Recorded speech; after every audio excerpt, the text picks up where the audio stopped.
The following may contain offensive language, adult humor, and or content that some viewers may find offensive.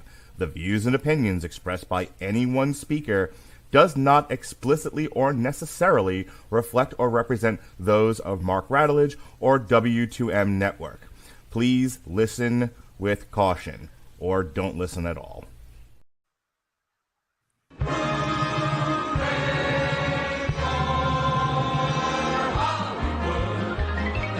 Valley, hooey Hollywood, where any office boy or young mechanic can be a panic with just a good-looking pan. And any barmaid can be a star maid if she dances with or without a plan. Hooray for Hollywood, where you're terrific if you're even good, where anyone at all from Shirley Temple to Amy Semple is equally understood. Go out and try your luck.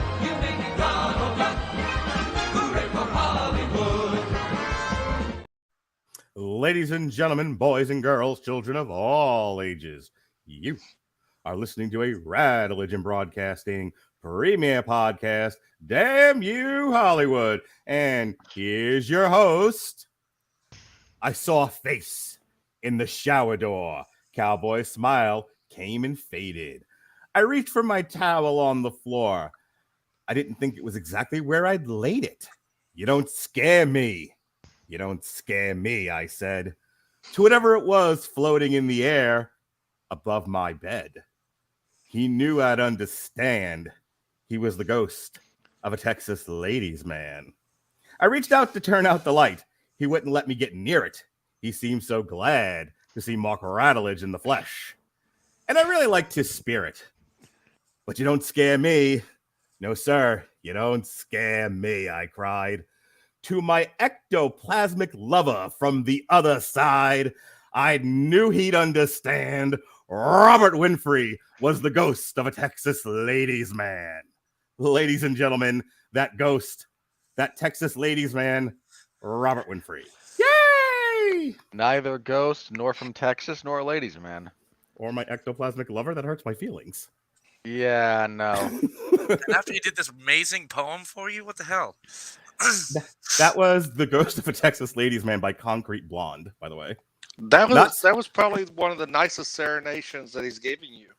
That was one of the least deliberately offensive. Yeah. What are we doing tonight, my ectoplasmic lover, after you've introduced us all? Tonight, everyone, we are discussing Evil Dead Rise. You get one, Mark. You get one. One what? You get one joke about Rising. Oh. So save it for later, but you only get one. Okay, thank you. I'm going to need time to work on it. I need the Dead Rise. I need, listen, if we're going to talk about things rising, I need time to work it. And to take You'll shoot your eye out. All right, so joining us for this particular discussion, we have returning from last week and his occasional dalliances here, Jason Teasley. I'm here, I'm present, and I'm surprised Mark was not as scared as he thought he was going to be during this movie. Oh, I have things I need to share with the group, this therapy group that we're having. But no, we've done group therapy podcasts before. This ain't one of them. This is a safe place. Thank no, you, it's Dorian. not. No, it's not. Yeah, no, this was not.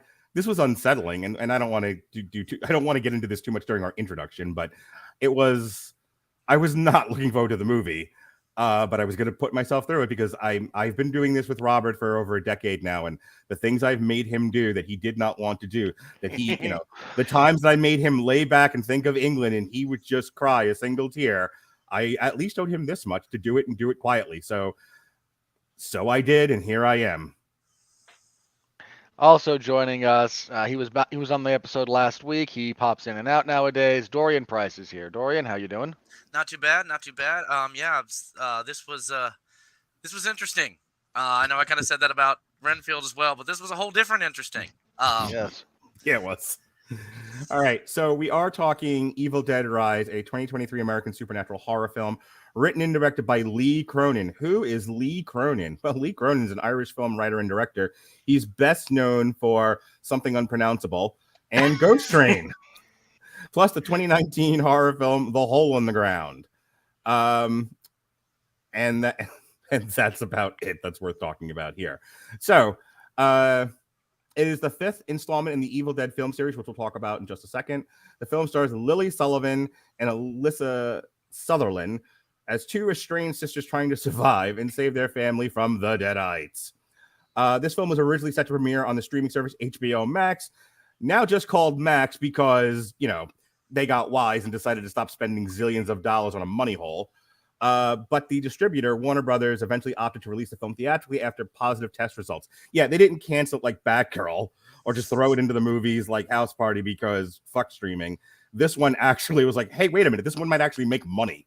Yeah. Nelly. Evil Dead Rise had its premiere at South by Southwest on March 15, 2023, and was released in the United States on April 21st by Warner Brothers Pictures and has received positive reviews from critics for a change. So let's go around the table. I'll start with you, Mr. Dorian.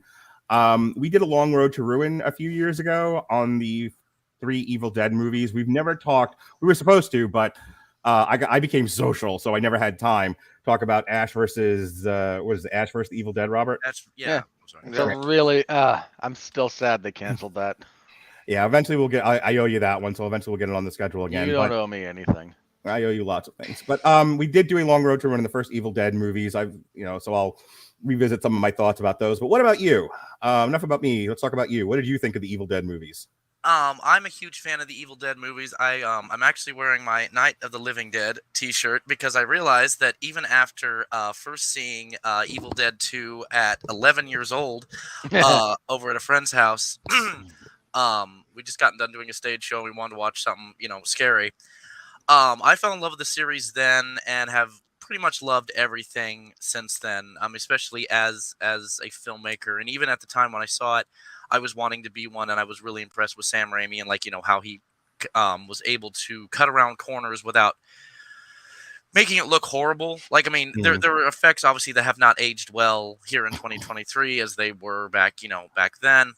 But on the shoestring budget of It's literally the charm, though, doesn't it? It didn't age well, and this looks like it was a Pam Grier movie. And then it didn't age well, but it's charming. It's lovely. Exactly. Yeah.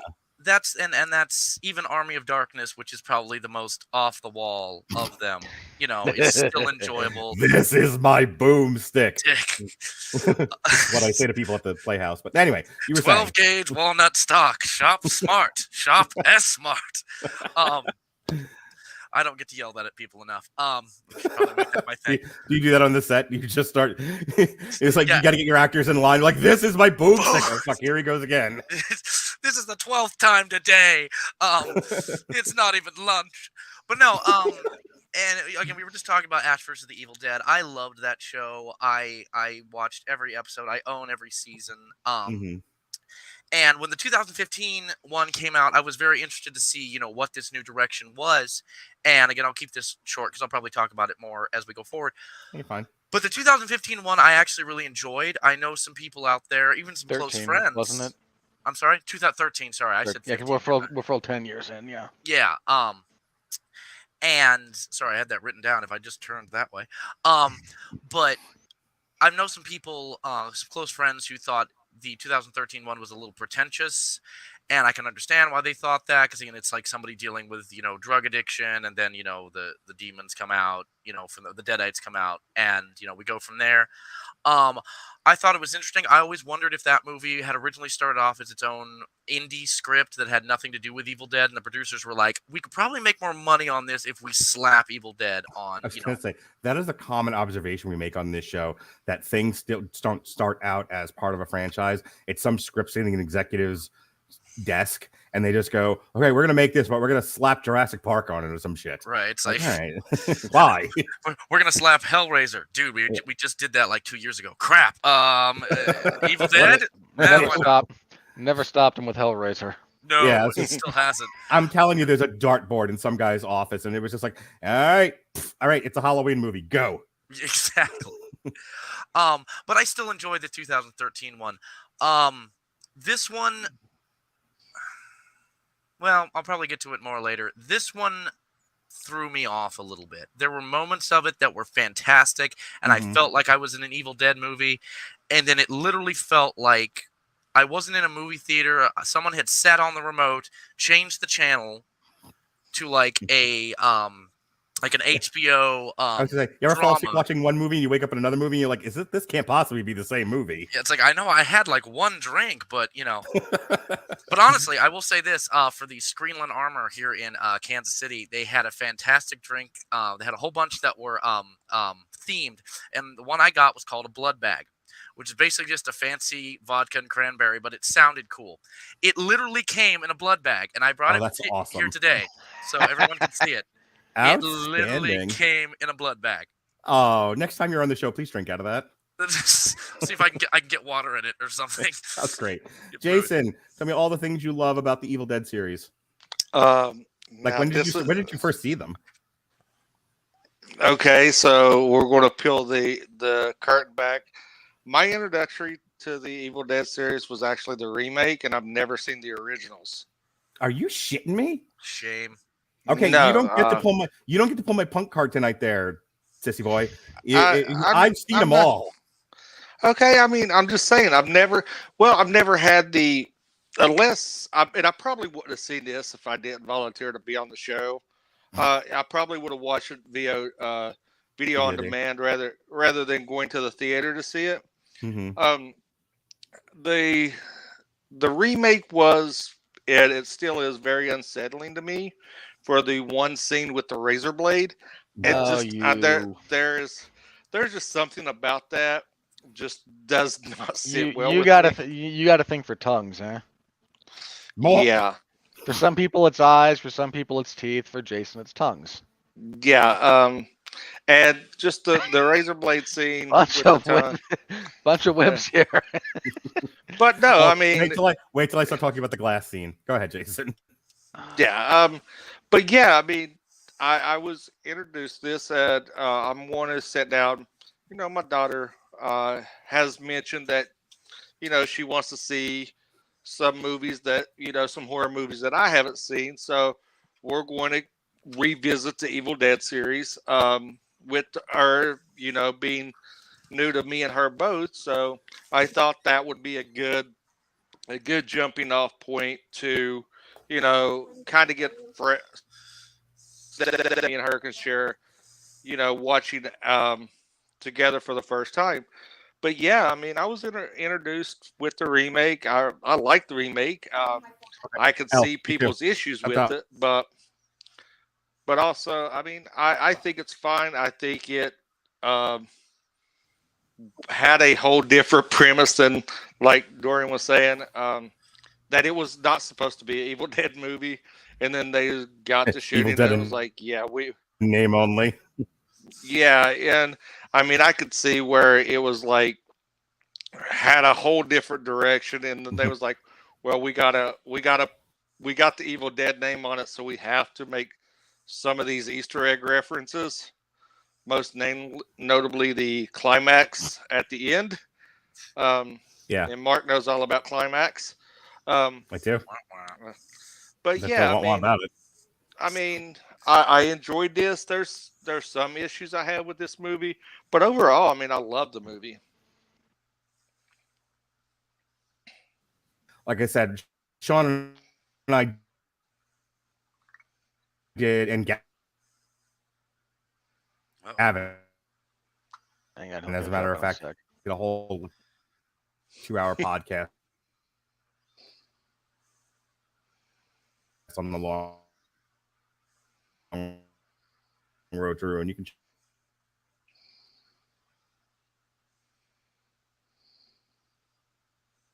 it out in the archive there. This is because that's the first one I saw. Like everyone who's like, "Oh my, over the top silly it is," because I didn't know what the Evil Dead series was. I didn't realize that was the third part to that trilogy when I saw it. But I always thought Army of Darkness was hilarious.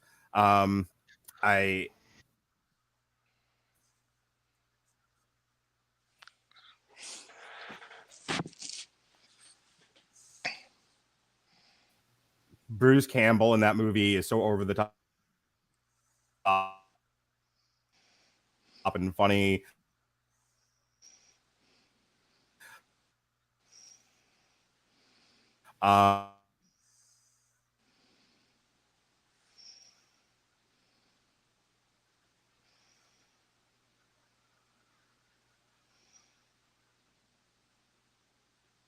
He froze.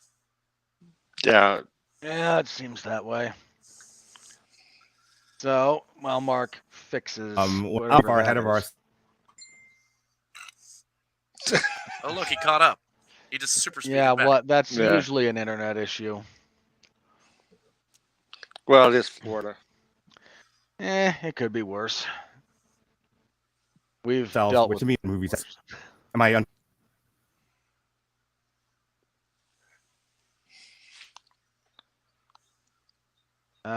So while we kind of sort that out, let me do my 2 cents on the Evil Dead franchise to date. I watched Army of Darkness first. I think I caught it on TV one night. This was years ago. And, you know, what's not to love about that movie? It's glorious. It's goofy.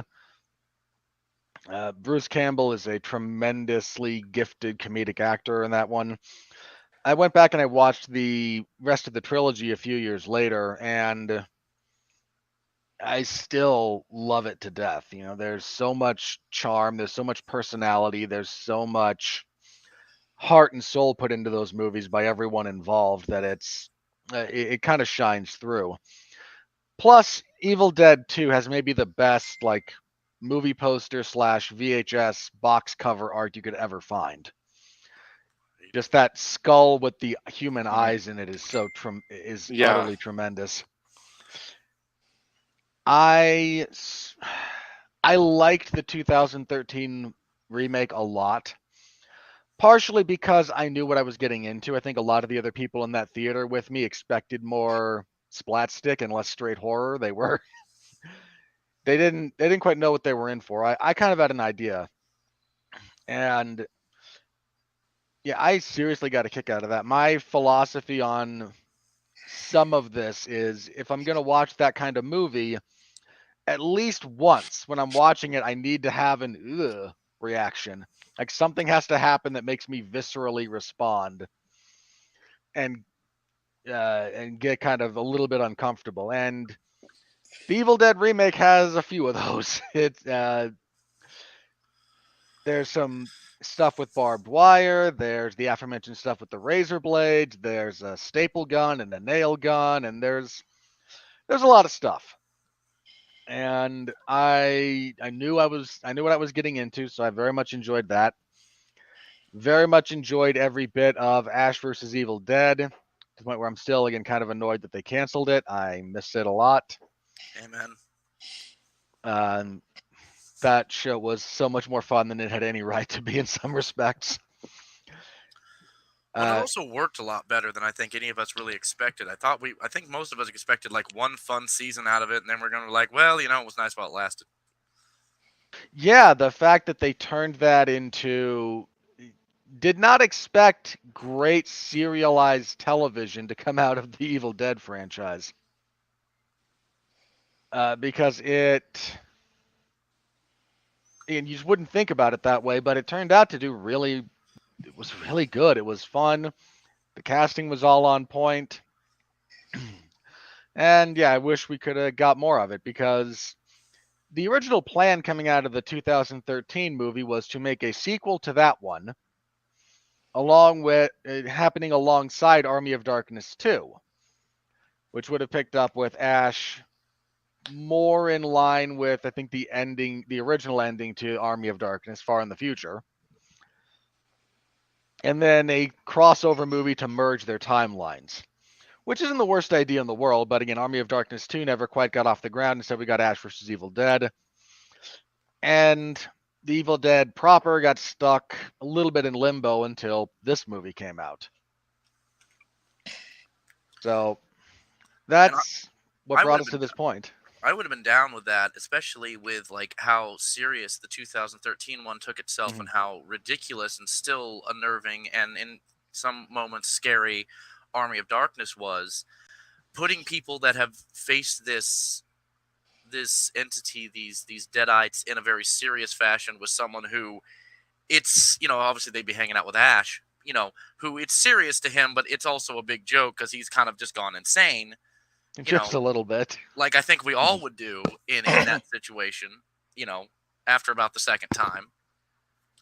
And for those of you who are Evil Dead fans, just so I don't forget this, or who might be new Evil Dead fans, Evil Dead 1 is technically remade in Evil Dead 2. It's Evil Dead 2 is supposed to be kind of a remake as well as a sequel. So if you go see it and you're like, wait a minute, didn't we just watch this? You're not nuts. That is, although Evil Dead 1 did not have the cinematic glory that is the Laughing Moose.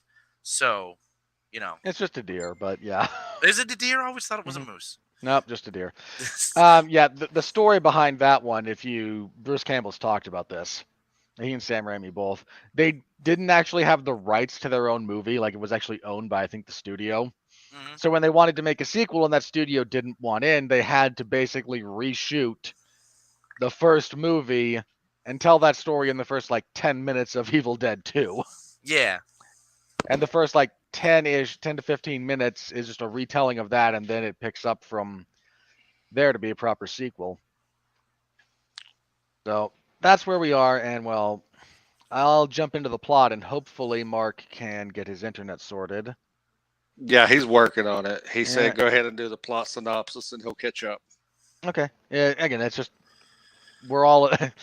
The modern world could fall apart in a real hurry as soon as the internet connectivity starts going out. It's a little bit scary. So this movie, we get a cold open at a cabin by a lake. It's more an A-frame. It's not the same cabin. And we're introduced to a couple of characters who don't matter all that much. We have the typical early college student reading Wuthering Heights by the lakeside, the douchebag with a drone, and who is the girlfriend of a girl sleeping something off in the cabin. They said they gave her some kind of, I think it was Klonopin, and they're going to wait that out. So our literary inclined female goes into the cabin. We get our first scare, as it turns out that Jennifer, the woman in the cabin, is possessed by one of the deadites, and she scalps our first girl by just yanking the hair out. She goes down to the lake. She mangles her own face on the prop blades of this drone, jumps into the water, is followed by the idiot boyfriend, who she then violently dismembers in the lake. She ascends from the water. We get our credit. We get our title card, and we then flash back to one day earlier. And this is where we meet the cast that we're primarily going to be following. First, we have Beth, who is the estranged sister of Elle, who is the mother of 3 children. It was Danny, Bridget, and Cassie. My brain still works. And this is our primary group that we're going to be following. Beth shows up, and because she's recently discovered she's pregnant and doesn't quite know what to do with herself, and maybe my sister and I can kind of hash things out, only to find out that her sister's husband had vamoosed. He was, in fact, the ghost of a Texas ladies' man and had to return to his home planet. So he took off and left the family all alone. They're in a building that used to be a bank and is now a condemned apartment building, and they're in the midst of trying to pack up and find a new place to live because they have to be out of this location in Los Angeles. And it's not the best time, but everyone gets together. We get news, we get discussion, we get some character development. The kids are all sent out to gather dinner, and on the way back, an earthquake hits. And this opens up a crack in the parking garage, and my only gripe with this is anyone born and raised in Los Angeles in particular knows that when the earthquake hits, if you're in the parking garage, you run for the door. You do not stay in the parking garage. Because if that thing comes down, you're a pancake. Oh, yeah. You also don't drop your pizza, because that Really? shit's going to be important. If you get stuck in there, you need food. Yeah, you don't drop the pizza. Or the soap, in Mark's case. Hi, Mark. How you doing? Oh, fuck, man. Y'all good now? I hope so. My computer was running really slow. I had to restart it. Please keep going. It happens. Yep. So this earthquake opens up a crack in the foundation of this building, and our idiot teenage boy, like all idiot teenage boys, decides, hey, let's go have a look. So he heads down into what is revealed to be an old bank vault, wherein stuff might be that he might plunder, because it's been abandoned at this point. It's not actually stealing; it's reclaiming. Just, okay, fair enough. You're in legally gray territory. I'll allow it. So he goes down, he looks around, and he finds some records, which he collects because he's interested in music to one degree or another. And how lucky are we that he was? Like, if he had been like a gamer, the movie would have been 5 minutes. We're out, nobody dies. Maybe he was doing rap battles on the streets of Charlotte, North Carolina. Who knows? I mean, in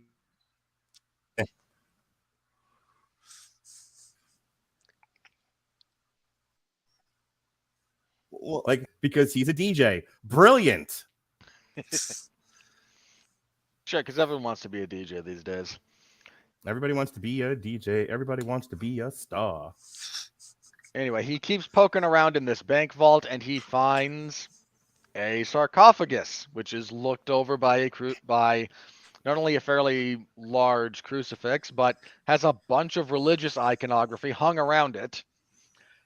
And there's a hole in this sarcophagus now, so he pokes his hand in, and he comes out with what looks like a wrapped book. He opens the book, and a bunch of cockroaches fly at him. And because this is a culturally illiterate child, he does not understand that this is a bad sign, and you leave it. He takes the book, he exits, they all go back upstairs. We're introduced to some of the other inhabitants of this particular floor of the building. There's the grumpy old man with a shotgun. Fair play. There's a couple of kids. There's a relatively built young man. And this is our group of people. They're just kind of around.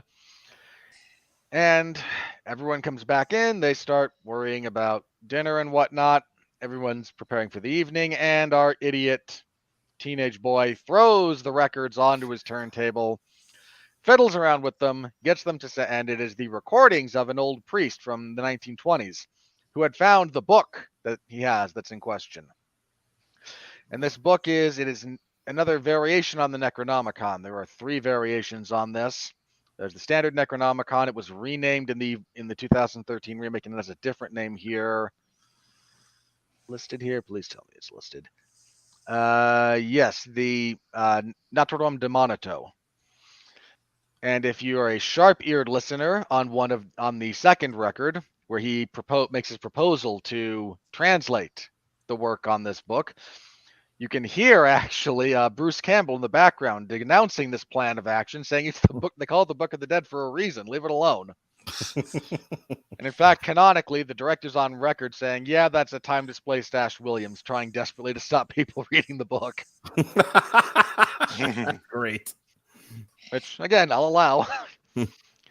But between the book opening, after some human blood is spilled on it because it's evil, and the recitation of the phrases, the deadites the evil is summoned, and it attacks poor Alyssa Sutherland. It attacks poor Elle in an elevator, strangles her, kills her, and then begins puppeteering her body like you do.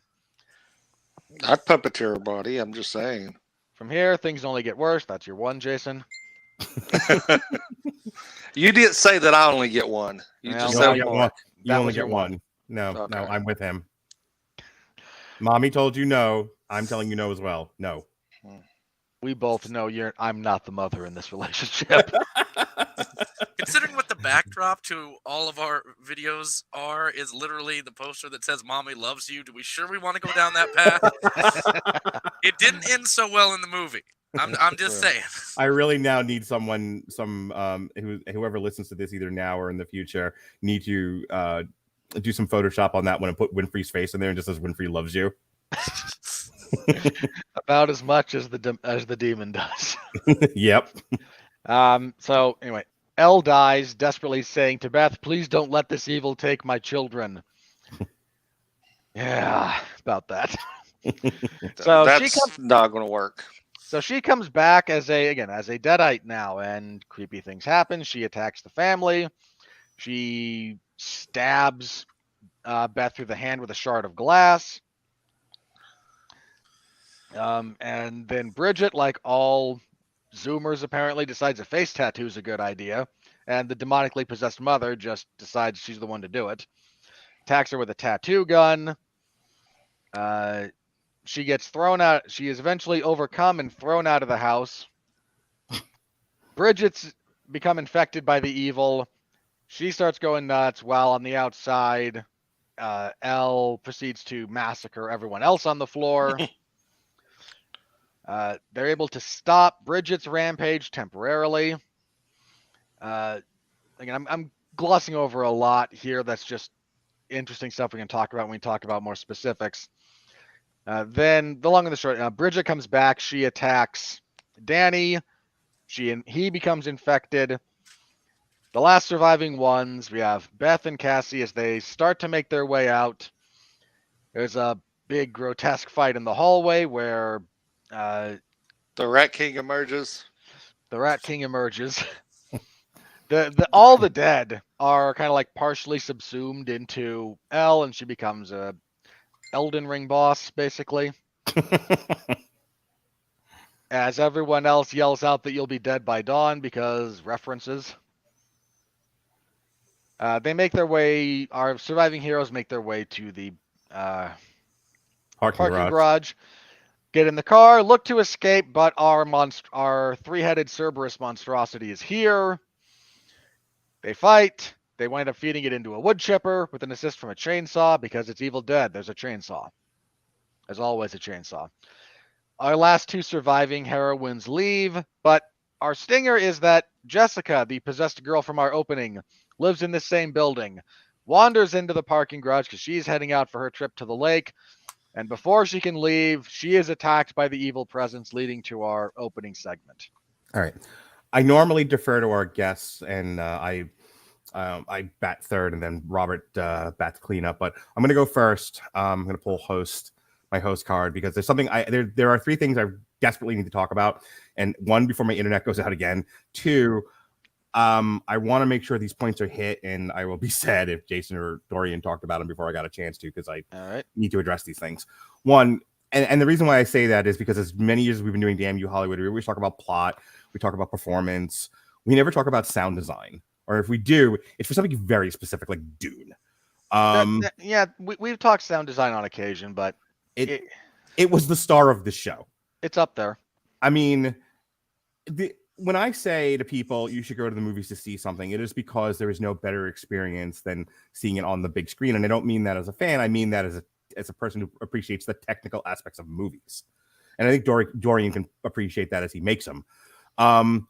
There is something about sitting in a Dolby theater on, watching an IMAX screen, and I'm specifically referencing now the sound. The sound design in this movie is some of the best I've ever heard. And I thought maybe it was just a trick for the trailer and that it was going to be somewhat toned down in the movie. Nope. It's still there when she, with the egg cracking and the bones cracking and the sounds of and I'll talk about the eating of the glass in a moment. Eating of the glass, I felt every vibration of sound. This movie is unsettling, at least for me. The entire franchise, Army of Darkness aside, the other proper Evil Dead movies, they're designed to assault your senses. Pretty much all of them. If Sam Raimi could have figured out how to smuggle in scents into the various theaters when it was shown, he would. Smell-o-vision. Yeah, smell-o-vision. Like Spy Kids 4. But that's the thing, and that's why I'm harping on this. This movie, in a way that not many movies have in recent history, was, first of all, way unsettling, but also, as you're pointing out, hit me in my senses the way many movies don't. Visually, sure, we get visual treats all the time. Avatar, Wakanda Forever, Dune. I mean, like every year. I saw the best meme about that the other day. It's Bobby Hill holding up. Again, this is a meme thing, so on the card that he's holding up against the window. It's landscapes do not equal good cinematography. And hang on, the principal who comes out and pulls it away, and all the Mhm. kids. The original gag is if those kids in there could read, they'd be very upset by what you said, by Mhm. what's on the poster. Yeah. This one, and it points to the inside, and it's like Marvel and Disney. It's different studio Mhm. logos put across the kids. If those kids could see anything other than CGI, they'd be really offended right now. This was, and I don't mean this in the negative sense, but this was an assault on the senses in the way no movie recently has hit me.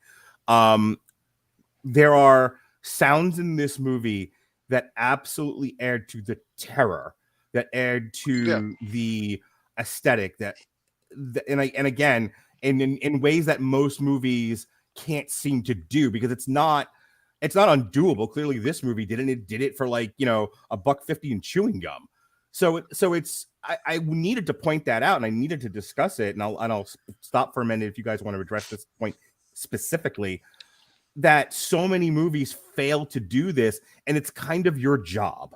I mean, granted, not every movie needs to go this deep, but certainly movies can, and it's astounding to me that only this one does in recent memory. What do you think, Dorian, in terms of like the sound design and how well this movie really hits you in all your senses and gives you this full complement of a sensory experience? I absolutely agree. And it was funny when you said you wanted to say it before one of us did, and you said sound design. I literally looked down and went, well, check that one off. Yes. Missed it by that much. First. But no, the sound design was honestly, again, like you said, the star of the show.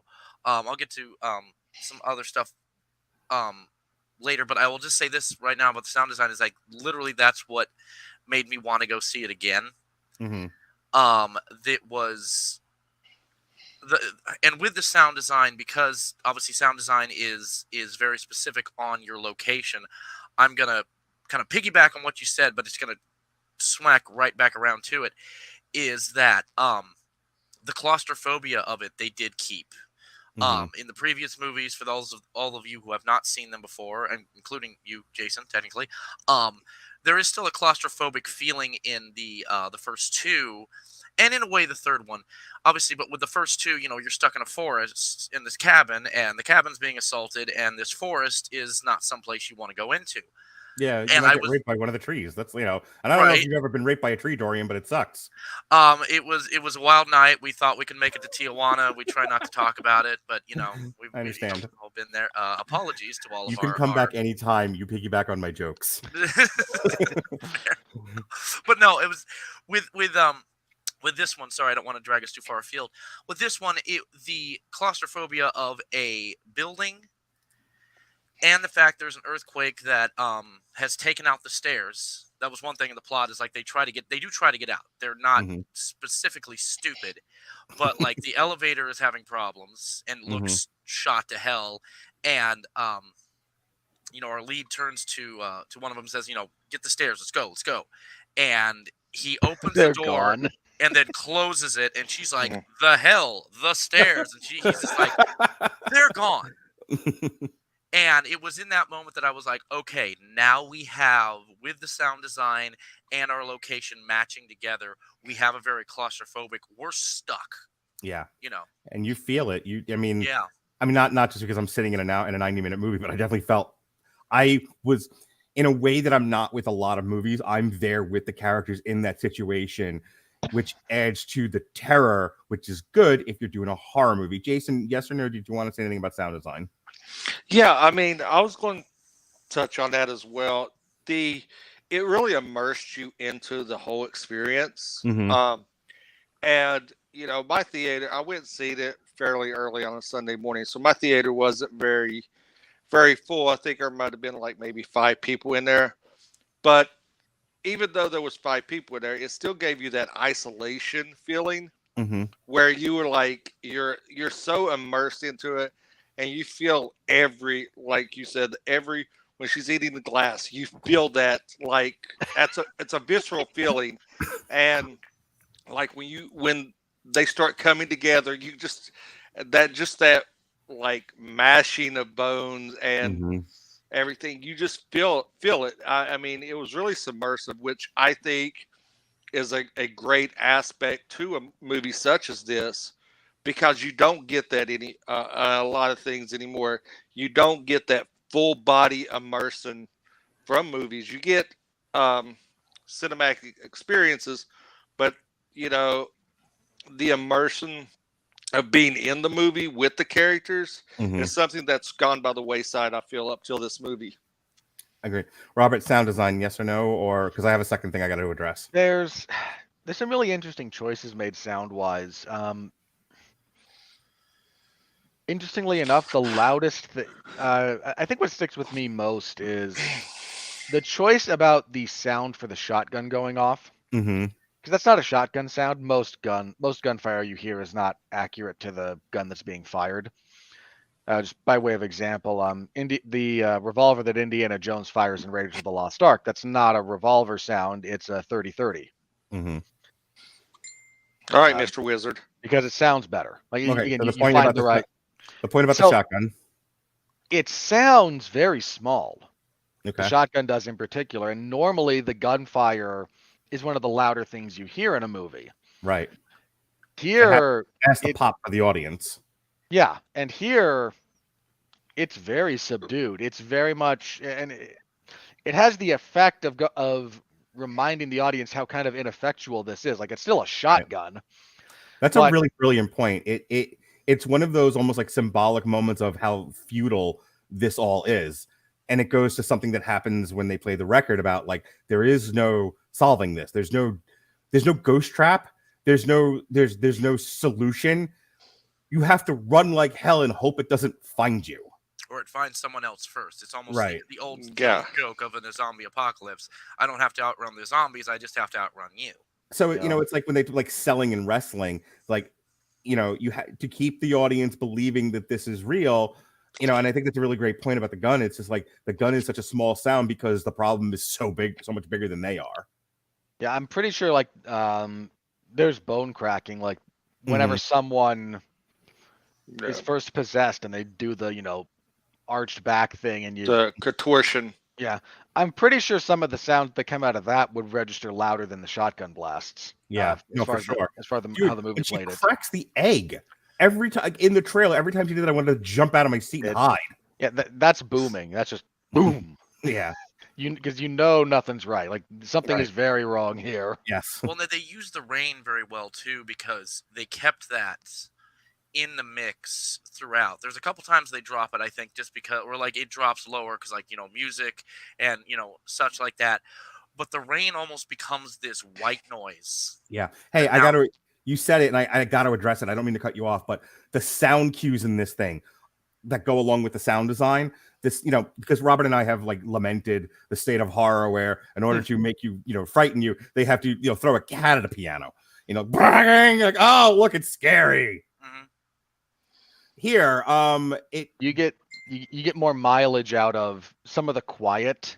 yeah, Like that bit where where Beth is listening to the last of the records with the headphones on, and we see that L Elle coming has down the wall. has come in through the vent shaft, right. and she doesn't, and it. But even like I said, when they're building tension in a scene, there's rising tension, then there's music rising along with it. Like the musical composer and the sound design, if they won't win because that's the nature of Hollywood. But like that whole crew, the people in charge of music for this movie and the sound design people really do need to be nominated for Oscars. It's fucking brilliant. Keep going, Robert. Or rather, I'm sorry, I cut Dorian off. Dorian, finish your point, and then back to Robert. Yeah, no, and it's just very quick. Was just like the boomingness of like the egg crack and things like that, and even the scratches on the record, in my opinion, were made more terrifying by that kind of rain white noise that's in the back that is always there. So your brain's already attached to a certain sound, and then when something else happens, it doesn't have to be like you use the example throwing a cat at a piano. It can just be that crack of an egg, and you're like, good. Could you not do that? You are. Yeah. The rain added to the existential dread, both visually and sonically. Go ahead, Robert. Right. Well, just to briefly to go along with that, yeah, the rain in the background it's a neat little old filmmaker's trick that you have something like that going throughout the background. I mean, the Sixth Sense famously has a breathing track. Like if you break down the audio files of that, there's someone breathing audibly, very quietly, but audibly throughout the entire Sixth Sense movie, and it's just meant to be a little bit unsettling. So the rain here, the way it kind of ebbs and flows. When they're closer to a window, it's bigger. When they're in the hallway, it's a lot quieter. It's really well done. There was a lot of craft and a lot of care put into this movie. All right, I need to talk about something that, again, the way we talk about casting is usually, I hate Michael B. Jordan. I love, Sylvester Stallone. I like Chris Pratt. He's fine. I don't love Schmagegi McGee. We talk about. You can just say Brie Larson. You don't have to use your name. We don't like Brie Larson. For case in point, we love Margot Robbie. Isn't that right, Jason? By the way, Mark, real quick, we found our director for our movie. Perfect. Dorian said that he would direct. Thank you. I saw the chat and I'm like, is he really doing our girl in prison movie? That's fantastic. No, but I want to talk about casting in a very different way tonight because, again, I had all credit to the casting director. Whoever's decision it was to put fucking, I think their name is Alyssa Sutherland in this movie. Oh, brilliant. Yeah, top notch. Wow, best casting ever in terms of physical appearance. Like you brought up Brie Larson, and not to kick that particular dead horse. No, kick the pig. Kick the pig. It's okay. But everyone looked at Brie Larson, as opposed to say Gal Gadot and Wonder Woman, just to make a comparison. Everyone looked at Brie Larson and was like, "Oh, that's not the Captain Marvel I know from the comics." Like they wrong body shape, wrong everything for that character. Gal Gadot fills out the Wonder Woman character as we know her quite nicely, and and therein lies the difference for a lot of people. But we've thinking about Alyssa Sutherland, her acting was whatever. A lot of their acting in this, a lot of performances. This is one of my criticisms. The performance in this is not great. However, I don't know if there's a better person on earth to have made that zombie face as unsettling as it was. Holy crap. Because when she's just in her regular human mom thing, I'm like, she's whatever. She's an okay looking gal. When they zombie her up, and when they're doing the fisheye lens constantly through half the movie because she keeps looking through the peephole.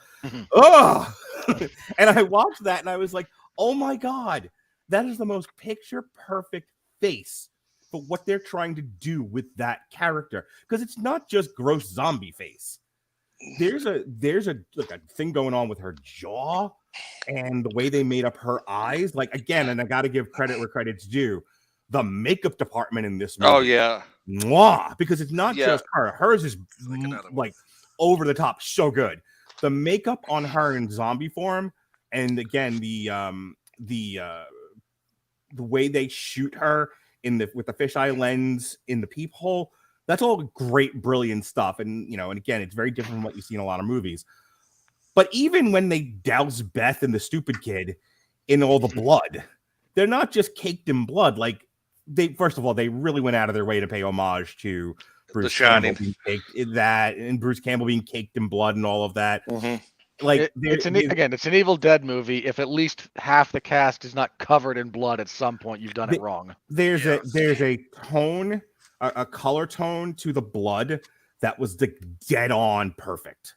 It's almost black, and it looks great, and especially at the end, where she's sweat and blood. And her eyes, and she's so traumatized by everything. Her eyes bugging out of her head. I'm talking about Beth now, and they're having to fight against the wood chipper. What great pains they took to make sure those shots looked brilliant. As they're watching dailies and they're just everything is the right color. Everything has the right look to it. And again, I go back to Alyssa Sutherland. Her performance as the zombie is whatever. It's fine. And as the mom, it was even less fine. But just watching her Michael Jackson's Thriller her way through this fucking movie, I was like, this could have been a silent movie, or dialogue-free movie, and it would have been just as good, if not better. I actually kind of think if they took away some of the kids' dialogue, this movie would have been infinitely better. But I had to give credit to casting and makeup. This was some of the best face casting and makeup artist work I've seen in a movie in a long time. Again, we'll go around the horn. Her face and makeup, Dorian, go. Absolutely, I absolutely agree with you. It's funny when you started saying makeup. I'm like, well, tick another one off. I can just send you my list if you'd like. You know, we can just do that one. No, we're fine. No, I'm honestly just messing with you. I thought it was funny that we both agreed on this. Yeah. There's something that we do in my films, and I'm gonna do a very, very quick get off the highway. There's been a thing of like both guys and girls, being attracted to monsters, whether they are attractive in like a Dracula sense or unattractive in a zombie sense. Or some sort of other creature, demonic or whatever. There is an issue in horror that I have seen, and we were kind of talking about it last week, is that our monster roster is very much a sausage fest. I was very happy with Sutherland in this because she tapped on something, and I know other people have said it, but within my crew, I've kind of coined it, is like sexy but scary. It's like, oh, damn. I mean, yes, she's probably going to kill me, but that might be fun. Who knows? No, I wouldn't throw her out of the bed for eating crackers, but is it weird that she's hotter as a zombie than she was as a human? And I think they almost did that on purpose. It was like almost because she even says, I'm free. Yeah. And I never knew if that was, and we can get to that and tear that apart later, if that was the creature saying I'm free from, the vault I was stuck in, or if it was Elle saying that with like all the stuff that's been on her, moving the kids, the parent, the they husband. Definitely played on the trap of wife and motherhood. Yeah. But yeah, no, I agree. The makeup and another thing I had in here, just because it's kind of still it's in the same department, the practical effects on this. Again, last week when we were talking Renfield, we were talking very much way too much CGI blood. There was obviously CGI blood in this one, but I felt that the makeup artists and the VFX or the special effects artists on the computer, the makeup department did great with their blood, their practical blood. I had here how many gallons were used. But I felt like the CGI department really just used the CGI to cover up the seams this time around, which was great. Jason, what it should be used for. So Dorian, Sutherland's face. Dorian, Mark stole your list. Now you're stealing mine because I had the Renfield thing written down here. But yeah, I mean, I think this was one of those movies that it used everything to the right extent. Sometimes you come across, okay, there's too much blood, it doesn't look right, but it had that aesthetic to it that made it look genuine, which is something I like. And this is something that we haven't spoke on yet. The elevator scene where it's filling up with blood. I was so like, when it first started happening, I was like, oh, this is, but they played that so well because you have to play off of each other, and, you start getting that dread. And then when you see, the conglomeration of what has become of Elle and everybody that is getting ready to attack them, and you see them in that confined space with all the blood filling up, and you're like, okay, oh shit, what's going to happen? How are they going to get out of this? They're going to take a elevator ride down and, go all shining. But Stanley Kubrick's going to make them do it 127 times. Yeah. Well, usually the blood gets off at the second floor. Yeah. Usually I get off before the blood even happens. But anyway, Good point. But yeah, the blood in this, it wasn't cheaply used. I guess the best way to put it. It felt like it had purpose. A lot of movies, most recently, like Dorian touched on, Renfield, you had that CGI blood. You had that where it kind of looked out of place. The blood in this looked like it had purpose. Looked like it was. There was something that Robert and I reviewed. It was a horror movie where I kept using the phrase, they just felt like it was throwing blood and guts at the screen. If it was a horror movie, I was probably on here. I don't remember. I'm fairly sure that. Well, I mean, we talked about. I don't know. I believe you. We talked. Yeah. I remember talking about how we said Morbius could have used a lot more blood. Yeah, Yeah, no, it was something we saw last year. I was just like, I was bored by this. It was a horror movie, and I was bored by this, and it wasn't Halloween Ends, but it was, but again, it was a lot of like, they just seemed to be, and maybe, I don't know, maybe it might not have even been a Damn You Hollywood, maybe it was like a Long Road to Ruin or something. But I remember making the comment of, this just feels like they took gobs of blood and threw it at the camera, as opposed to creating genuinely unsettling, terrifying set pieces. Yeah.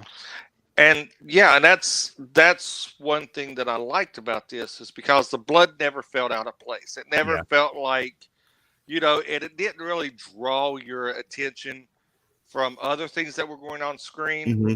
It became a character of its own, and Well, I felt. It helps that they escalated it. The movie starts very blood light. I mean, even the scalping in the beginning, there's not a lot of blood. Mm-hmm. Like, the woman crawls out, like, you get a little bit of a gore fest, but not a whole lot of actual blood.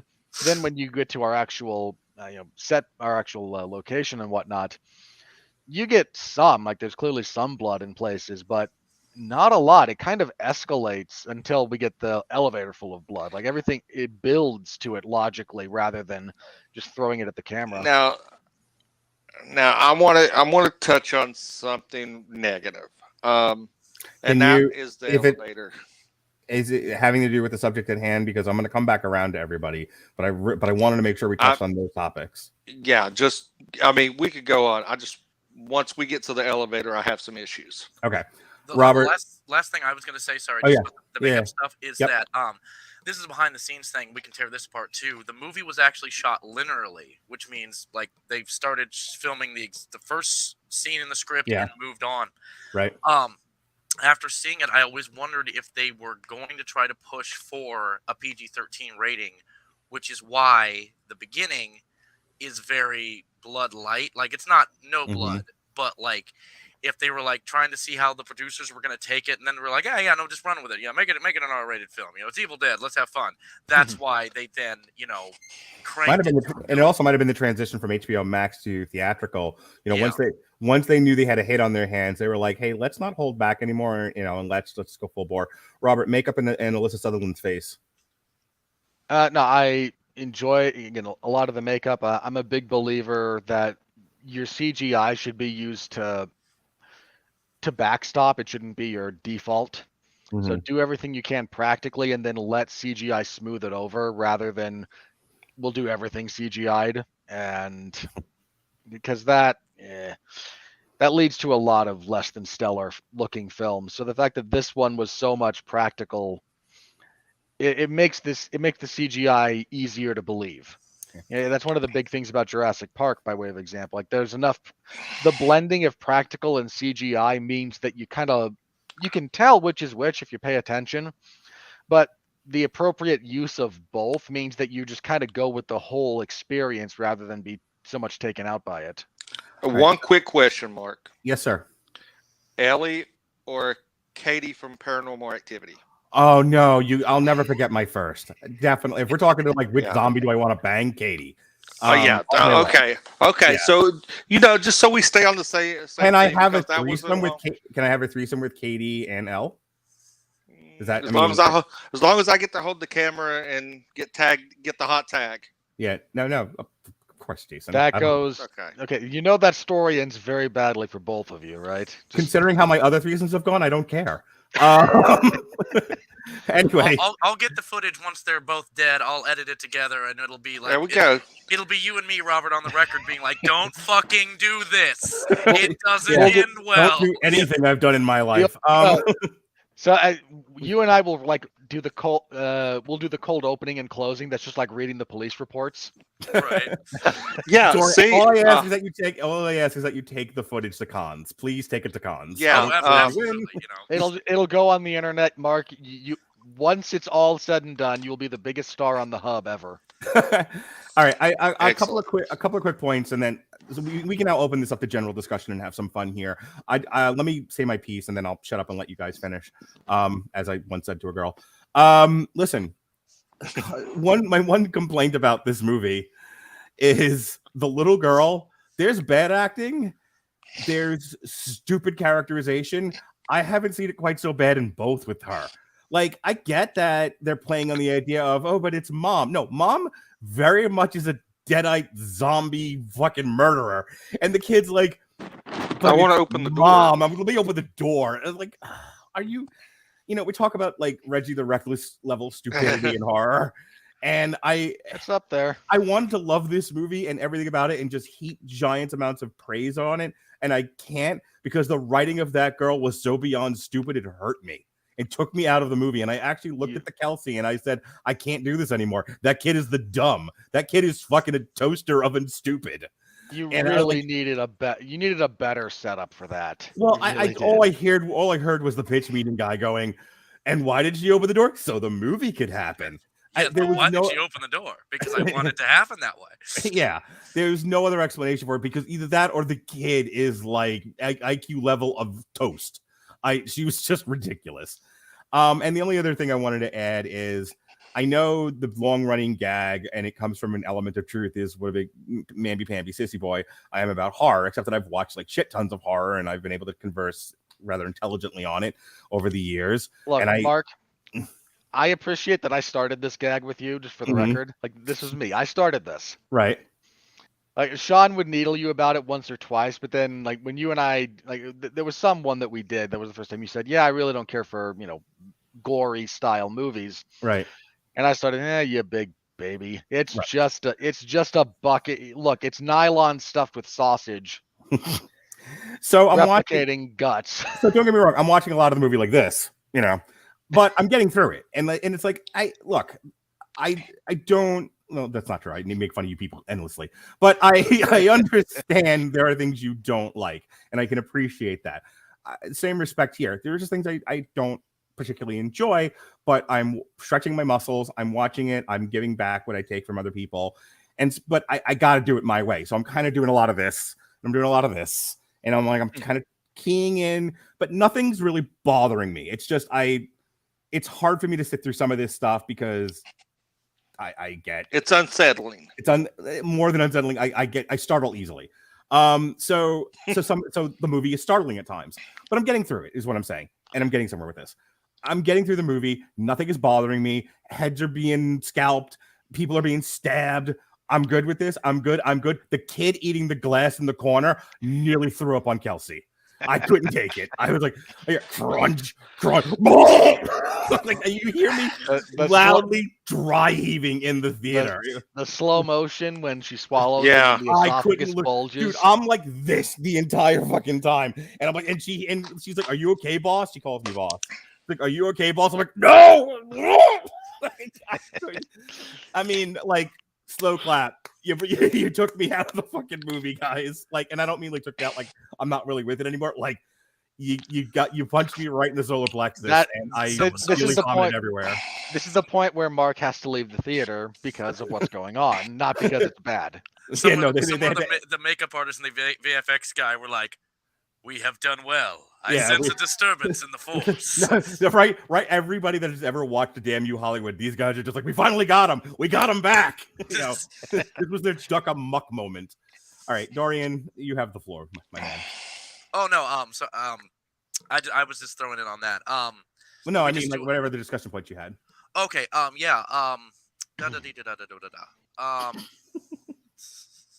While he's waiting, I love this movie. I really did. I thought it was great. I don't want to see it again, but it was one of those where I was not looking forward to it at all. I went into this going, do it for the podcast, do it for Robert, do it for the podcast, do it for Robert. Lay back and think of England. Lay back and think of England. Just bend over and get it done quickly. And then it was over, and I was like, I'm glad I saw this movie. It's gross, and my throat hurts now. It's title of your sex tape, but that was your one. That was your one. Thank you. I'm glad I saw it. Go, Dorian. Well, in thinking about bending over and doing it quickly, at least with all the blood, they spit on it first. So hang on. That's true.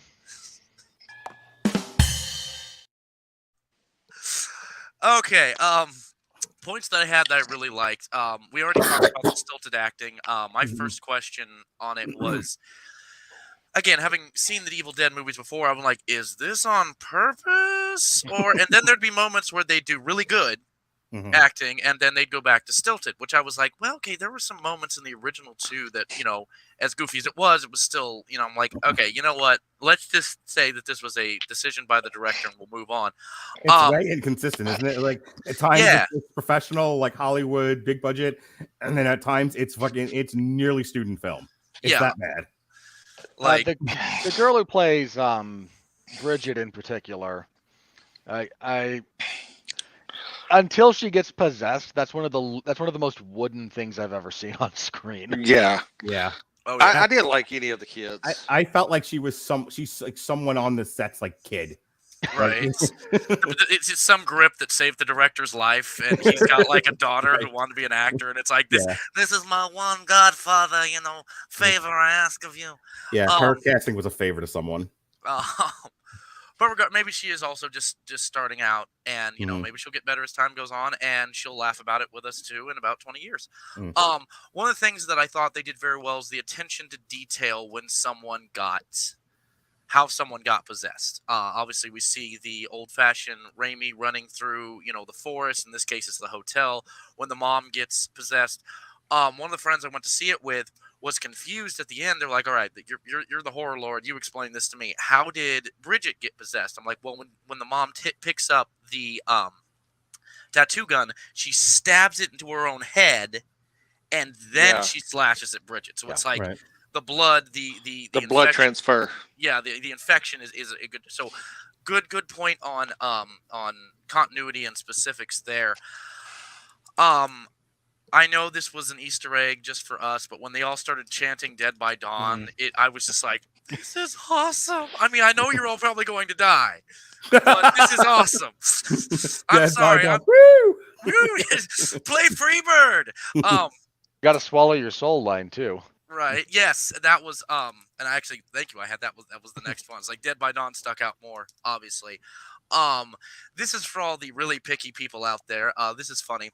This is the first film in the Evil Dead series to not have the Oldsmobile that has been in from the first movie. However, the director decided that he would get a little bit of that Oldsmobile in there, and this is how he did it. The chainsaw is the exact same paint color as the original Oldsmobile. That's how he dodged that bullet. Was like, the chainsaw is the same color. And what we talked about before, the sound design, the makeup, the claustrophobia, the practical effects were all fantastic. I will probably go see it again just because I'm an Evil Dead fan. I did feel that at times, again, like I started the review on, it felt like, again, I had like sat on the remote and it switched to a different movie. One of the things I think the originals did so well that this one kind of dropped the ball on was that the character... Us getting to know the characters of the original ones happened very quickly. It's Ash is this, sweet, kind of every guy who's, he's kind of got the square jaw going on. He's cute. He's got this girlfriend. He randomly bought her a magnifying glass. See the movie. It'll make sense. The first movie, not, well, I mean, see this one too. But we kind of got to know everybody. The blonde guy was more the douche. We had the kind of, deeply artistic, deep sister. And by 20 minutes in, if that, we're already into the what the living hell is going on, whereas this one, it was like, okay, I want to care about you people because that's important, but I kind of don't care about your family drama right now. Like I don't like the dad, if we're going to talk about the dad this much, have him show up with the chainsaw. Like, there needs to be some kind of payoff. Or have him be like, "Hey, I'm here," and immediately Elle just takes his fucking head off. Right. Just like, like you shouldn't have left me, you son of a bitch. Yeah, it's like that. That would have been like a woo moment. This is the part that's really kind of gonna tick some people off. But in my films and also films that I like, I have a rule called "Don't pull your punches, but don't push it for the sake of pushing it." I knew by the minute Elle gets possessed and says, "Don't let it hurt my babies," I'm like, okay, so the blonde kid who found it, he's toast. Bridget's dead. Sister may make it out of this. I'm not sure. Little kid's bulletproof at this point. Right. And I would have honestly gone, and it was a gripe I had with Evil Dead being, and we've said it a whole bunch this review, that Evil Dead's supposed to be unsettling. I would have done that. I would have gone with killing the little girl, Not for the sense of going, ha ha, ha we killed a kid on screen, you know. But in the sense of it now ups the game. Because if you're fighting an adult to an adult, even if you're friends, there's a certain point, as you were pointing out with the little girl, it's like, she's a rotting zombie and she's getting worse. Do not open the freaking door. Right. We should teach this in kindergarten. But when you have a child involved there that takes the character who is our final girl, our protagonist, our final boy, whatever you want to call them, to a level of can I do this? You know, which is one of the reasons, and I'm wrapping this up now, is that I did like the Rat King thing that they created, the amalgamation of all the dead, was that, you know, this is her family. But the thing that kind of took me out of it was that, well, she still got the little girl. And I mean, that was a big part in the trailer where it's like, you're going to be a great mom. Really? You think so? Yeah. You know how to lie to kids. And I'm like, oh yeah, that's good. That's fair. That is a fair point, kiddo. But yeah, I think I would have gone more with Except that. that she's too stupid for that level of insight. Right, well, yeah, that's kind of the thing. Is it's like she goes from being like Yoda level, you know, shit to freaking Elmo, and again, she's a very young actress. She's just starting out, I'm sure too. Yeah, so I don't want to beat up on a kid, but no. I will.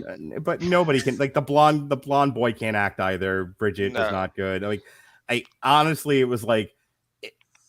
I gushed over all the good things. The worst part of this movie are the actual performances. Yeah, like, and I don't know the dialogue readings. Yeah, see, I don't know if that's the actors themselves. I want to start. I mean, I've seen Sutherland and stuff before, but I want to go back and see if I can find them in other stuff and find out, is it the writing and the direction, or is it amalgamation of the two? Right. You know. Go ahead, Jason. No, I mean the little kid should have died, and she should have died a gruesome death. Like she should have been ripped apart when she opened the door. Yeah. And I lose an arm.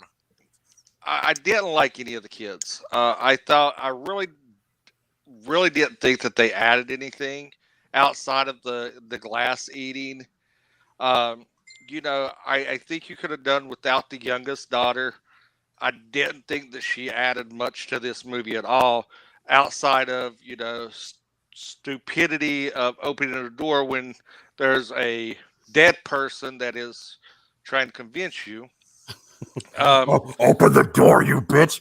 Oh, it's my mom. What are you doing here? Yeah, I mean, Mommy had too much gin tonight, so she kind of gets this way. It's like the reverse basketball diaries. Right, go ahead. Sorry. Yeah, I mean, I love my mom, but if I see her at the door right now, I mean, I'm going to understand that, you know, she's been dead for a while and I'm not going to open it. So, you know, I'm not going to say, well, that's my mom. No, it's bitch need to stay outside. And the whole thing about the elevator, and I'm going to harp on this because this took me out of it as soon as I seen it. You have this dynamic of the elevator wanting to close and open and wanting to close, and you find out it's just because the keys are stuck in front of the fucking sensor, and you're like, okay, if you would have made that like as a, you know, like the earthquake actually did some structural damage to the elevator, and that's why it was malfunctioning. Nope, keys are in the door. That's why it won't close. That's why you've been given this creepy opening closing thing, is because the sensor's triggered by keys on the door, which is something I'm going to ask you guys because you guys are more familiar with it. The keychain. What significance did it have? Because it lingered on that. It made sure to show that keychain with the blood on it. Well, it's just a family photo. Yeah. That they have. I thought it was like something that was tying it back to the remake of like trying to bring it full circle, like there was some connection to the remake cabin. The frame that holds the picture does have, and you see this at the end, a very visible skull on it. So to me, that was almost just like if it was a, you know, they were trying to do it on purpose. I felt like it was more of just like a bad omen of like, yep, see, skull around the picture, they already did, you know. All right, but yeah, I mean, I think that Elle did. The character of Elle was fantastic. I mean, you didn't really get to see her as the mom, but the fucking deadite version was. I mean, we've already gushed over the makeup, the mannerisms that she was able to pull off to actually make it like very disturbing and Mhm. very unsettling with her movements. That's something hard to pull off when you're trying to get that undead kind of This is unnatural movement. this could be an odd reference, but Oh God, here we go. there's a scene that I remember with Joni and Chachi from Happy Days when Chachi proposes to Joni. And Joni was a pretty gal, and it's not like she did this face a lot, but the face of expectation and utter joy when Chachi is proposing to her, but her eyes do this really weird fucking thing where suddenly her face becomes way creepy and unsettling. And that's kind of what like the entire performance from Alyssa Sutherland was like for Elle. It was like she's just doing shit with her face. It was like that's awesome and awful at the same time. Yeah, and that's something we've talked about on this thing is before is acting with your face, with Yeah. your mannerisms and stuff. It's hard to pull off. A lot of people Mhm. can't do it, and I think that she nailed this Yeah. great because, like I said, I mean it's supposed to be scary, but she just comes off as like really unhinged and Mhm. like a few ex-girlfriends that come to mind um that they're just they're creepy in a disturbing kind of way, like Yeah. you know that there's something not right, and the progression Mhm. is something that sucked me in on this. Is because you see the progression, you see at the beginning she's trying to fight, then she finally succumbs, and then it's just like just goes all the way the fuck off. And it's that progression that you're just like you're kind of waiting to see what's going to happen, and and the final jump scare, I knew it was coming and it still got me. um Beside the car, um and the way they shot that car scene where they're trying to maneuver around the car, it gave you that intense kind of suspense thing, and you know the jump scare's coming, but it still kind of catches you a little off guard because yeah, Mark, because I mean the way they shot it is you would suspect it to come from overhead, not the typical, around the corner, because of the mannerisms and stuff that they're giving the quote unquote Rat King Mhm. uh, abomination. So yeah, this movie checked all the boxes that I wanted in a horror movie. It's something. It was a breath of fresh air for me in the horror genre that I haven't seen in a long time. Yeah. That It, re- just really it and I told my wife this. She asked me how to describe it. I said, think of like 80s horror, that 80s suspense horror, mhm. and just where you're like just in you feel like you're actually part of the movie. And I said that's the best way to describe it. For its technical acumen alone, it's going to be in my top 10 for the year, unless like 9 other movies fucking push it out of there. But like, I have to say, I gotta give, I can forgive the poor dialogue reading, because everything else is so good in this. Robert, back clean up for me and take me home, baby doll. All right. We've talked about a lot of the positives, almost all of which I agree with. I've got two minor negatives that we haven't talked about yet. I like the claustrophobic feeling that we have in this film, and I like the way they came up with why are we stuck here if we're in the middle of a city. They came up with plausible reasons for that. I'm down. I think my gripe is the geography of the apartment.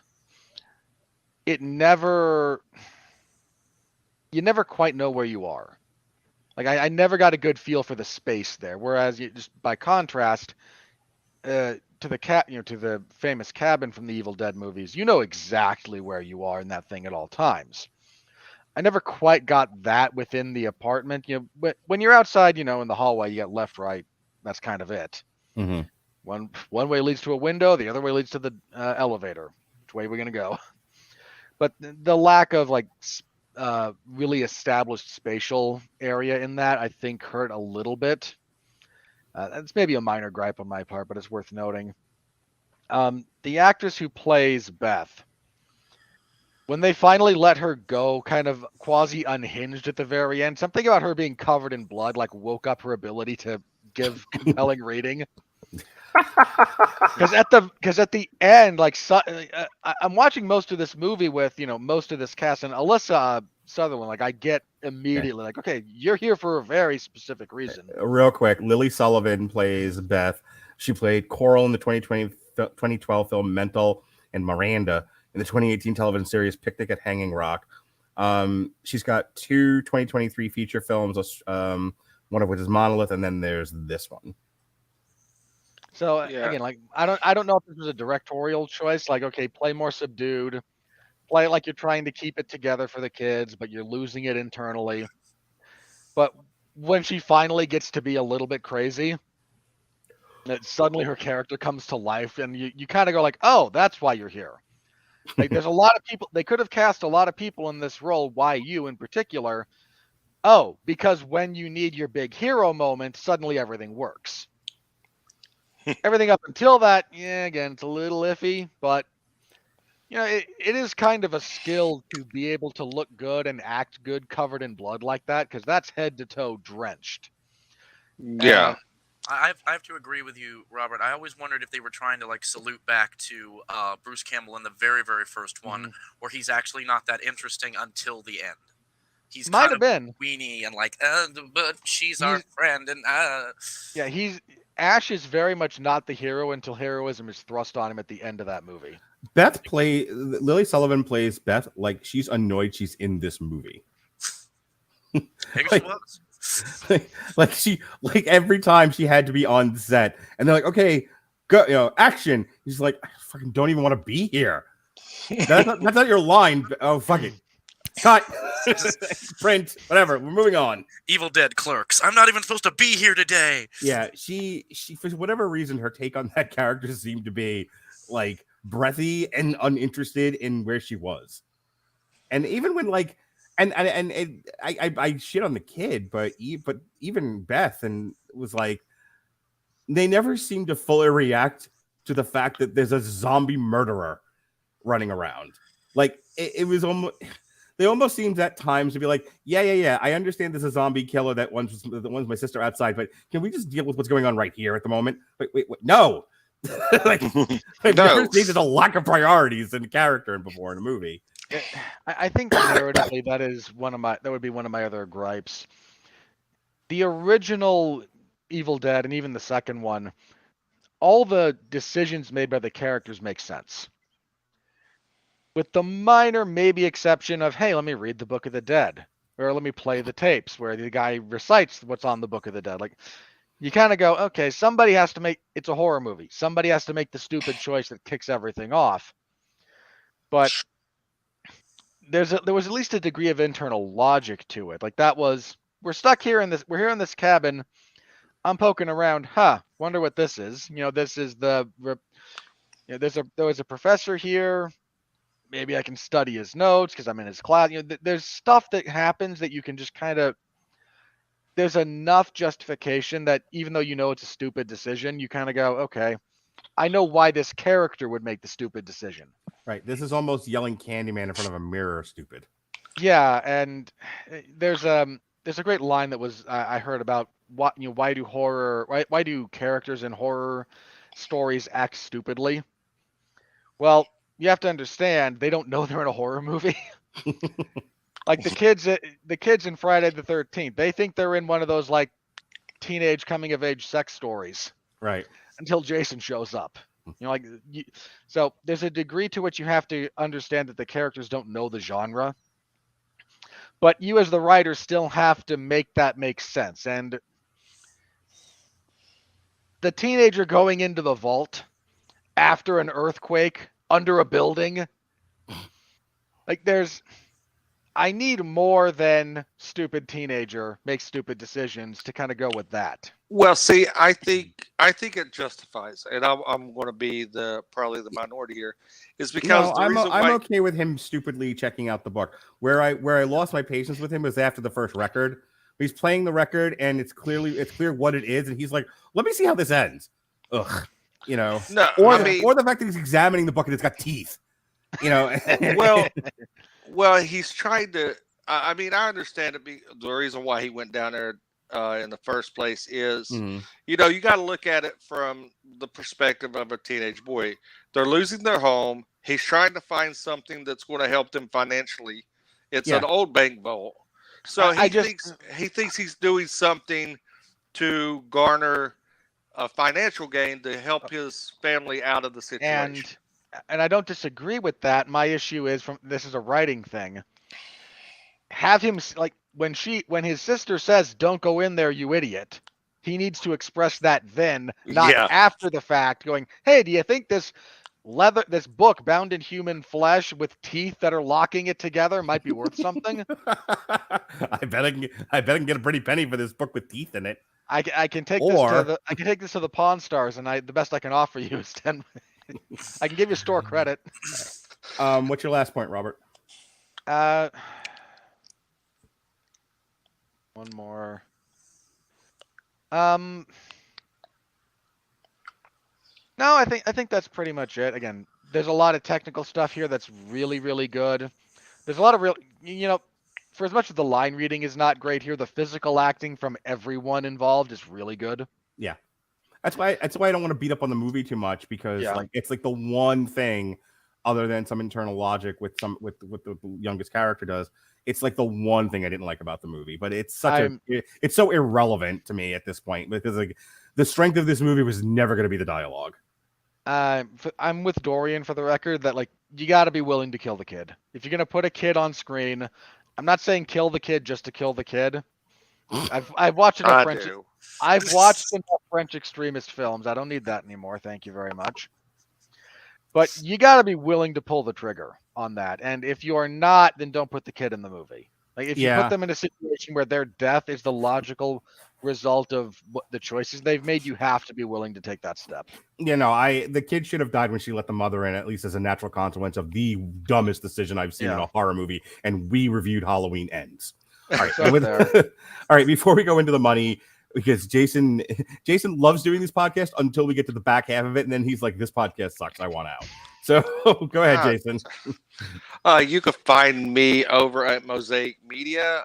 We're just dropped our mock draft round 1 pre the NFL draft coming up this Thursday. Did you do it after Aaron Rodgers was traded? No, we actually recorded it last week, and the trade kind of fucks everything up. Because there's some trade choices that were included in that. Yeah. So yeah, I mean, it was before the Aaron Rodgers trade, but we will have a reaction video coming up to that.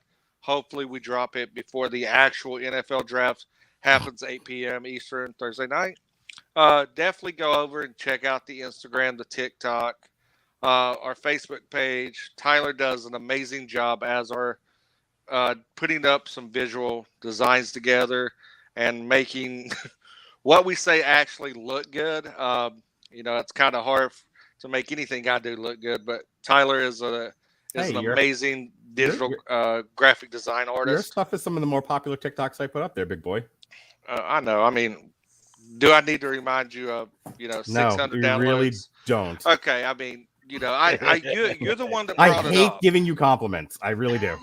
You're the one that brought it up. I was just going to let it slide on by. I was trying to be nice, but you have to go out there and remind. I give you an inch, you take a mile.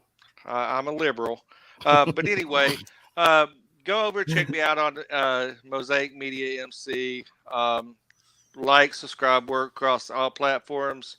It's been a pleasure, and I'm going to heading out. All right, thanks, Jason. And with later. Jason leaving, here comes the money. We're in the money. We're in the money.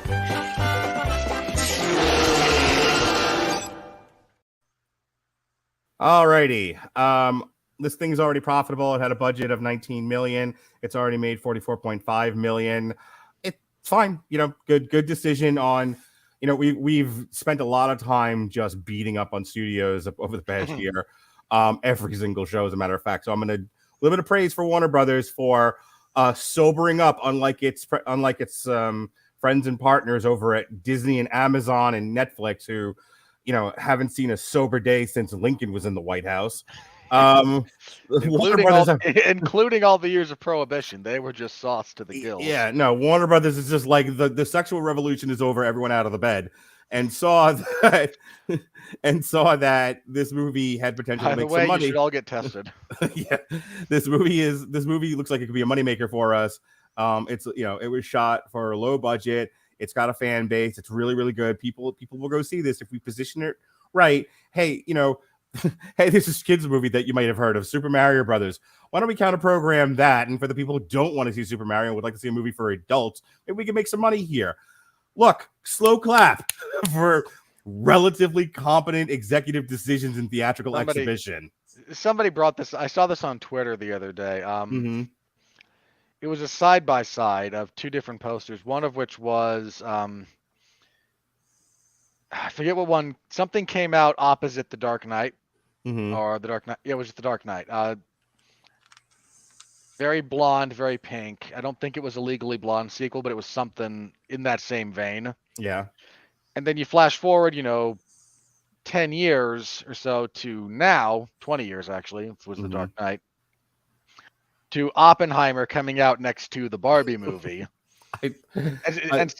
Somebody going, you know, there was some stupid comment made about it, and the response was, you know, counter programming used to be a thing in Hollywood pretty regularly.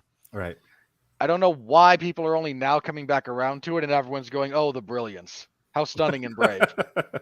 Have you heard about this thing, electricity? It'll blow your mind. All right. Speaking of blowing one's mind, on the weekend of our Lord, April 21st to the 23rd. Hey, look, the Super Mario Brothers movies in the third week in a row, as we predicted all fucking year. Was the number one movie again. Evil Dead Rise was number 2. Good for it. That's what we said it was going to be, and that's what it was. The Covenant is, hey, Robert, have you heard? Guy Ritchie's movie The Covenant seems to be bombing.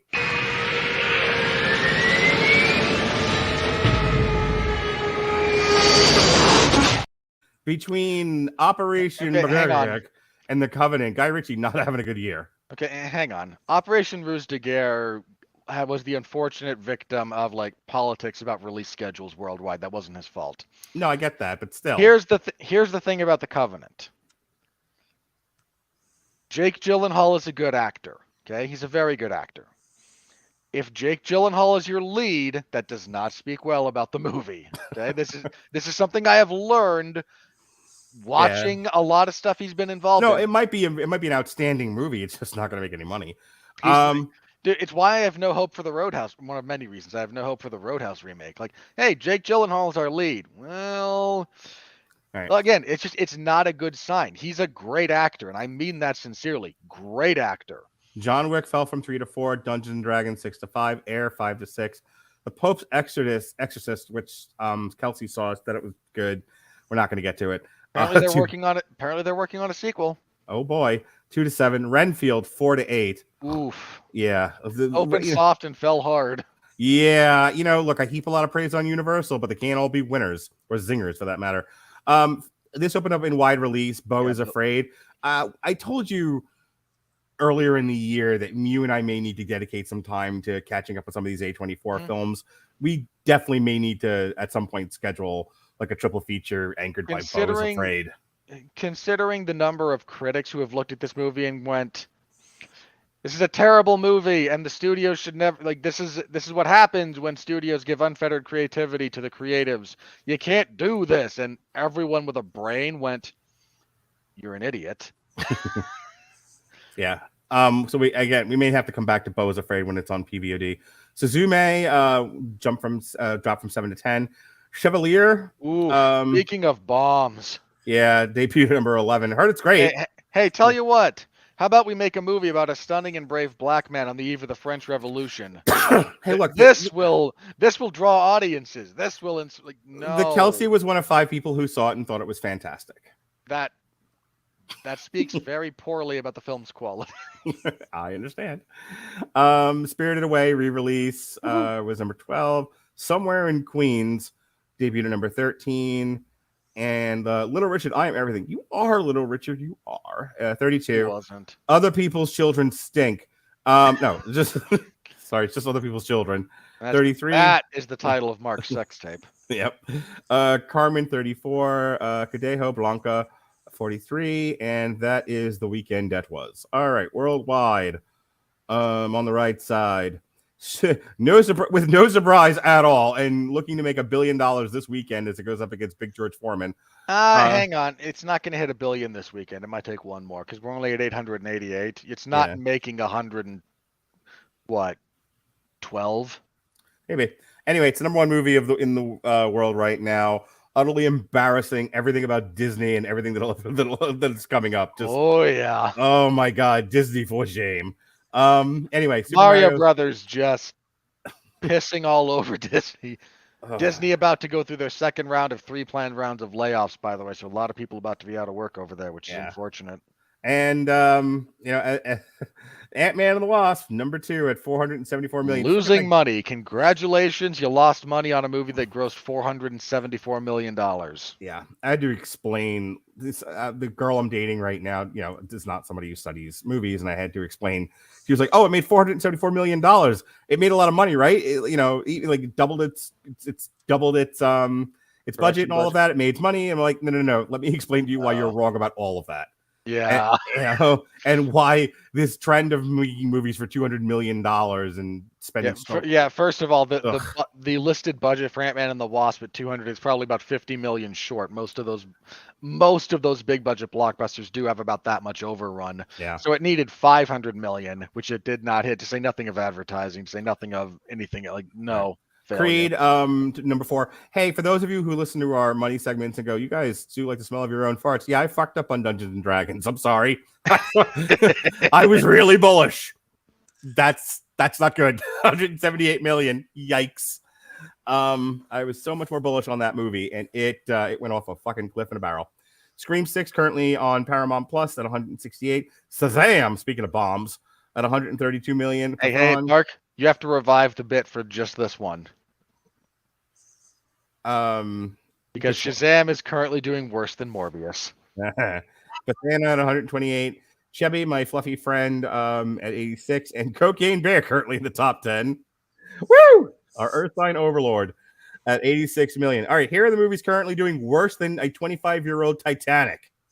Air, Tragic Mike's Last Dance, 65. Adam Driver, you are not an action hero. Demon Slayer 2, Knock at the Cabin, The Pope's Exorcist, Plane, The Jesus Revolution, and Mummies. And Evil Dead is currently your 23rd most highest profitable movie of the year, between Asterix and Obelix, and 80 for Brady, a movie for women who don't go to the movies. It will. Again, I imagine Evil Dead Rise will have pretty strong hold. I don't think it's going to hit the steep drop. Yeah. But, well, this weekend is Big George Foreman, and it's the last of the 3-week run of movies that are not going to beat the Super Mario Brothers, and then we're into Guardians of the Galaxy. Which, by that point, will, in fact, supplant Super Mario Brothers as the number 1 movie in the it's currently tracking really well. It's doing well with critics. I don't think this is... It's the last Marvel movie that actually still has decent cachet with audiences, so... All right. Enjoy it while you can. I know, Dorian, you are an artiste, but do you have any? I don't want you to feel like you're the ugly girl at the party here. You're just like, no one's talking to me. So, do you have anything you would like to add to our neckbeardy money segment? Honestly, it's the money part is always the worst part of the business, and any director will tell you that. We want to make the money because it helps us make more. Excuse you. No. Well, let me finish. Sorry. Audience. Normally I mute myself when I cough. He caught me off guard. I was like, "Whoa, hey, hang on, we're not done yet." The worst part of the movie industry is the money. He said to the guy whose favorite part of the industry is the money. And this is where I'll never come back, folks. This is the swan song.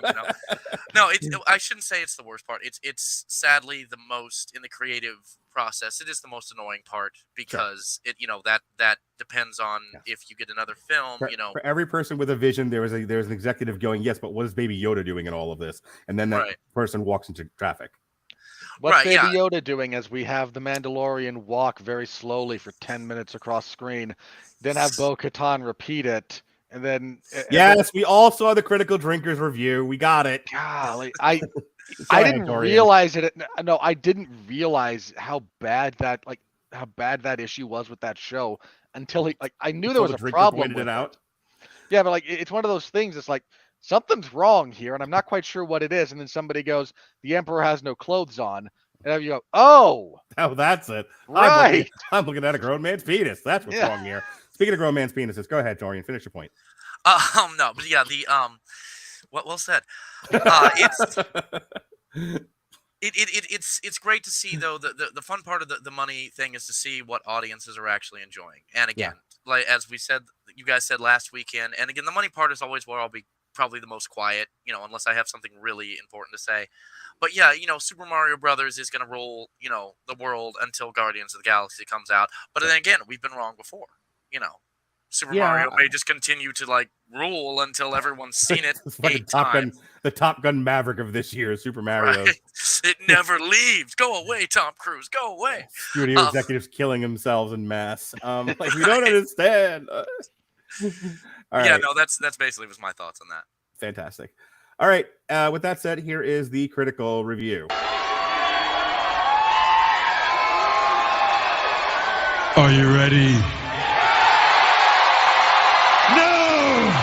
I said, are you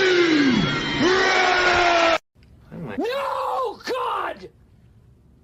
No, God, please, no! No! No! No! God, look at that face. It's the same one my wife makes when they make fun of her or criticize her boyfriend.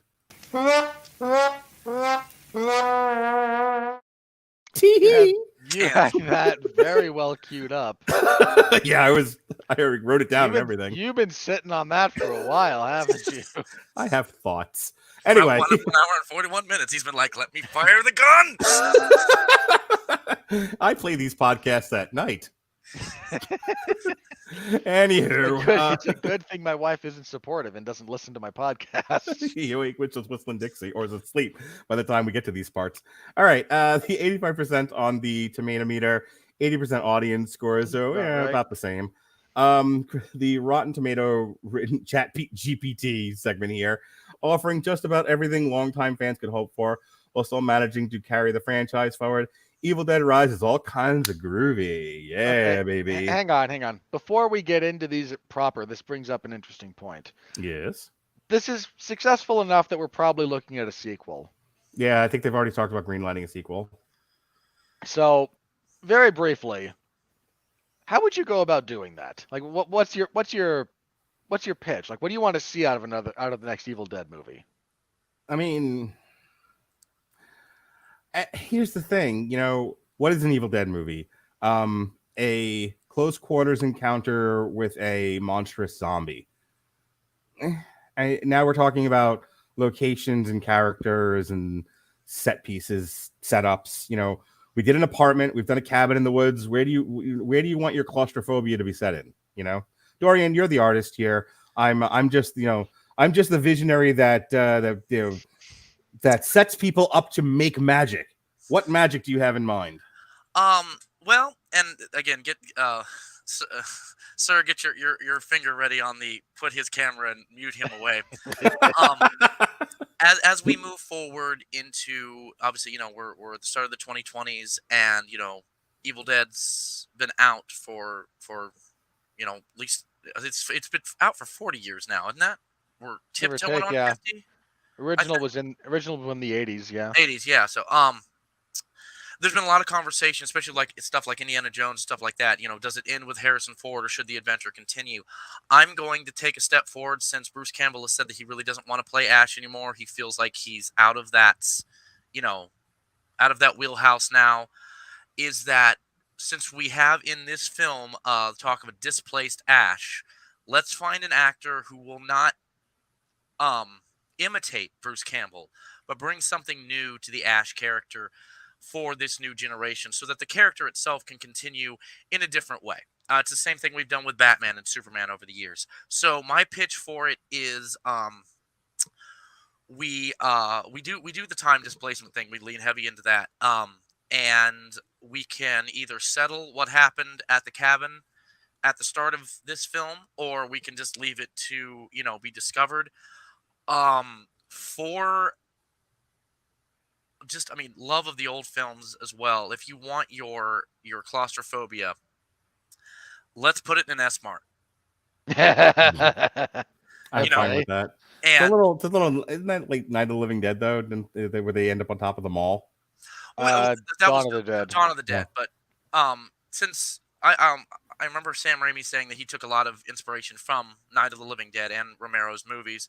I don't feel like there's anything wrong with homaging that. It's also a fun way to bring a displaced Ash back and really play with the insane versus the serious. All right, I like your idea. Let's take your idea and let's bourgeois it up a bit, because when people say bougie, I want to punch them in the solar plexus. It's not bougie, you illiterate fucktards. It's bourgeois or the bourgeoisie. Let's bourgeoisie up your idea. You heard it here first, folks. Mark Target. Radulich discussing. Oh, no. It has to be in a Target, and we have to just mess up Karens the whole movie. It's all women who use the term bougie just getting massacred for an hour and a half. Okay, That's my idea. Look, your ideal snuff film should not be discussed here. The public could be incriminating. I'd be down for an S-Mart one. That would be fun. No, Target. No. Okay, compromise. Okay. It starts out as an S-Mart, but the S-Mart's closing down because S-Mart's going out of business, and Target takes it over. And that's what causes all of our problems. Perfect. Yeah, it's like knocking the building down. Some shit. They're like, oh, look, we opened up a crack in the earth, and there's the Necronomicon. Let's read this tomb with teeth. Okay, Mark. How long has it been since you've worked retail? Let's see. I've been a professional adult. I'm 47. Seriously worked retail? Not since I was in high school. Okay. Believe me when I tell you, I would willingly read from the Necronomicon on certain certain late shifts, man. Evil Dead Black Friday. I mean, if they hadn't done Black Friday already with Bruce Campbell. That was the joke. All right. Amanya Bartley of QBP Reviews. Skip it. You've already seen all of this in other better films. Ooh, That's no. not true. Like, one, understanding the not just the genre, but the specific franchise with which you're operating. Just because you're still playing within those conventions doesn't mean you've seen everything. No, there's nothing quite as fun as eating glass in some of the other ones, or vomiting up a pile of squirming black worms, or a tattoo needle almost in the eye. Like, well, if we're talking about, especially if we're talking about gore, I mean, look how many Friday the 13th movies we have. As opposed to how many Evil Dead movies we have. If we're going to make the argument of, like, you've seen it all before, then Friday the 13th should have ended with the final chapter, part 4, if we're going to make that argument. I mean, why watch more Indiana Jones movies? You've already seen him look for a religious artifact. I can do this all day, folks. Right? Why are we watching more of these Captain America movies? He's just going to hit people with This shields. is the same person who's going to complain that no one sees the Marvels. All right. For whatever reason, this is not letting me go to the next page. I don't know why. How many reviews were there? A lot. And there was one, and like I wanted to read your uncle's review. He's on another page. Try just refreshing and see if that fixes it. I'm going to that for a circus. Okay, let's see. Is Rotten Tomatoes having issues? Is that what's going on here? Maybe because if it were my if it were my yeah, they're like fuck these guys. If this was the internet again, then you'd be losing me. I'm gonna reopen the page and see if that helps. See if it's working on my end.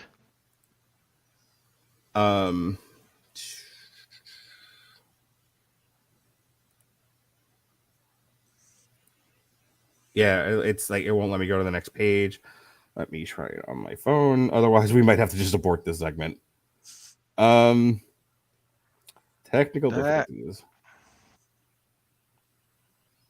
That may not be as much you as it is the Rotten Tomatoes website at the moment, actually. Okay. You're having the same problem? I am having similar issues as I scroll through it. All right, for all the horror fans out there, without trying to figure that out, if Bruce Campbell is to come back as Ashley Williams for one last swing, for those of you who don't know this, this was a pitched idea and actually a budgeted one for the 2004 Freddy versus Jason. Freddy and Jason were supposed to fall into this swirling vortex of water at Camp Crystal Lake, fall into basically what was hell, get back up, start swinging each other. Change was supposed to come out, pull them apart. Pinhead was supposed to walk out with the configuration in his hand going, "Gentlemen, what seems to be the problem?" And the pitch there from that was going to be Freddy versus Jason versus Ash. So if they do want to do that, that's actually... Go ahead, which actually turned into a pretty good graphic novel, believe it or not. All right, we're gonna go ahead and into your plugs, or Dorian, because it would have been more of the same, and I can't get the stupid site to work, and it's just not worth continuing to do this. So, go ahead and I mean, I can't imagine we're gonna find any Trumpy reviews, Robert. So it's fine. Okay. Oh, last thing on this before we go into plugs about this movie as a positive, sort of a positive. To everyone out there currently writing a horror story or working on something, I beg of you all, stop with your horror monster as a trauma metaphor. I beg of you.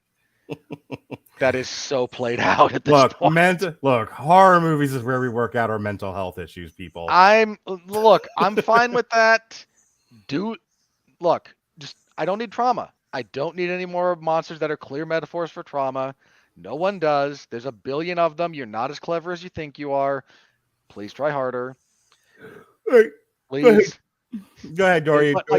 Again, part of what makes this one work, we don't have that. It's not quite as like deliberately attempting to be metaphorical and allegorical.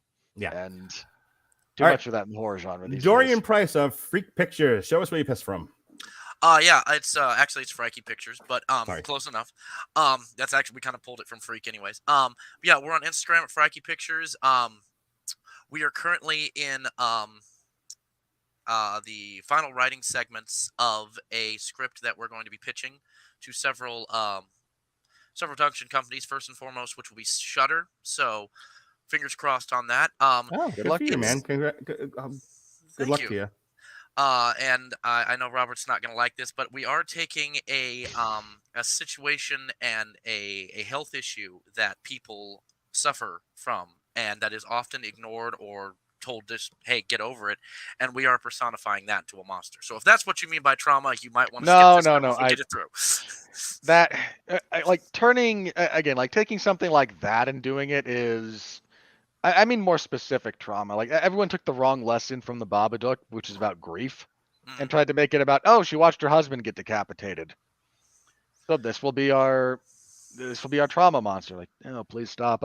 No, like, all horror monsters are some kind of personification of something going on. So okay, I just wanted to check because I didn't want to be on this show in like a year and you'd be like, "What did I say? What did I say in the Evil Dead review?" But no, Dorian, you've been a bad monkey. Tisk. Ray, would you move? We'd like to shoot the monster, please. Anyways, we Frankie Pictures also does we do photography, we do headshots, we do family photos, we do events, both commercial and personal. If you're in the Kansas City or Kansas area and you've got a film you're trying to get off the ground, but you don't have the gear or the lights for it, but you got a good story and you just need some people to help you out, please find us. Again, you can see it right down here at the bottom of the screen. There we go. That's why I'm not in front of the camera normally. Behind it, I'm like, move your hand that way. Instagram, Frankie Pictures, send us a message. We're very excited to help that. We might get the chance to work with Mark Radulich and Jason on their what was the title I was given last week? Was Velocipaster versus Big Booty Nuns? No. It started with, we were going to do a remake of Black Mama, White Mama. I don't know what nonsense Jason was feeding you. I think he was. I think that somehow bled into a mashup of nude nuns with big guns and Velocipaster. Okay. Well, whatever the story is, since Yeah. I don't even know what it's going to be yet, we might be working on that. So keep an eye out on us. We keep posting stuff as soon as we're doing stuff. Currently, what we're doing is we're finishing up a commercial for the Hotel Phillips here in Kansas City. Great place to stay if you're coming to Kansas City. It's wonderfully priced, and it feels like jumping back to the 1940s. So I'm going to plug them as well because they're nice to me. Well, Dorian, you're welcome back anytime. I know your thing is horror. If there's anything else you ever have a burning desire to discuss, and their panel is already full, you're welcome back. It was a pleasure to have you. Thank you. You're welcome. So yesterday we were supposed to do The Mandalorian, but everyone got sick. So instead, I put up an old alternative commentary. Once upon a time, Robert Winfree and I woke up way early in the morning to watch Andrade versus Zhang. UFC fight. Oh, very first why do you do this to me? That's not how you pronounce. Zing zing zang, dang along, zing along. You. First of all, in Spanish it's Andrade. In Portuguese it's Andrade. That's Jessica Andrade and Zhang Wei Li. Sounds great. Yes, I covered that. That's why we were up so freaking early. But yeah, and we did an alternative commentary. This Thursday is an interview with the good boys from Movies That Don't Suck and Some That Do with Evan Marlowe. And in the evening, myself and Pat Mullen will be discussing the Barrera versus Morales trilogy. On Friday, we'll do another Movies That Don't Suck and Some That Do. It'll be Bury the Bride and Renfield. We are winding down all of the Everyone Loves a Bad Guys from years ago. This Saturday is his Everyone Loves a Bad Guy on Wonder Woman villains. And then it's Metal Hammer of Doom Sundays. We will be discussing Sabaton, heroes from back in the day. Next week, we're going to try this Mandalorian show one more time. And then myself, our usual Damn You Hollywood will be on Wednesday during the day to accommodate Pat's schedule.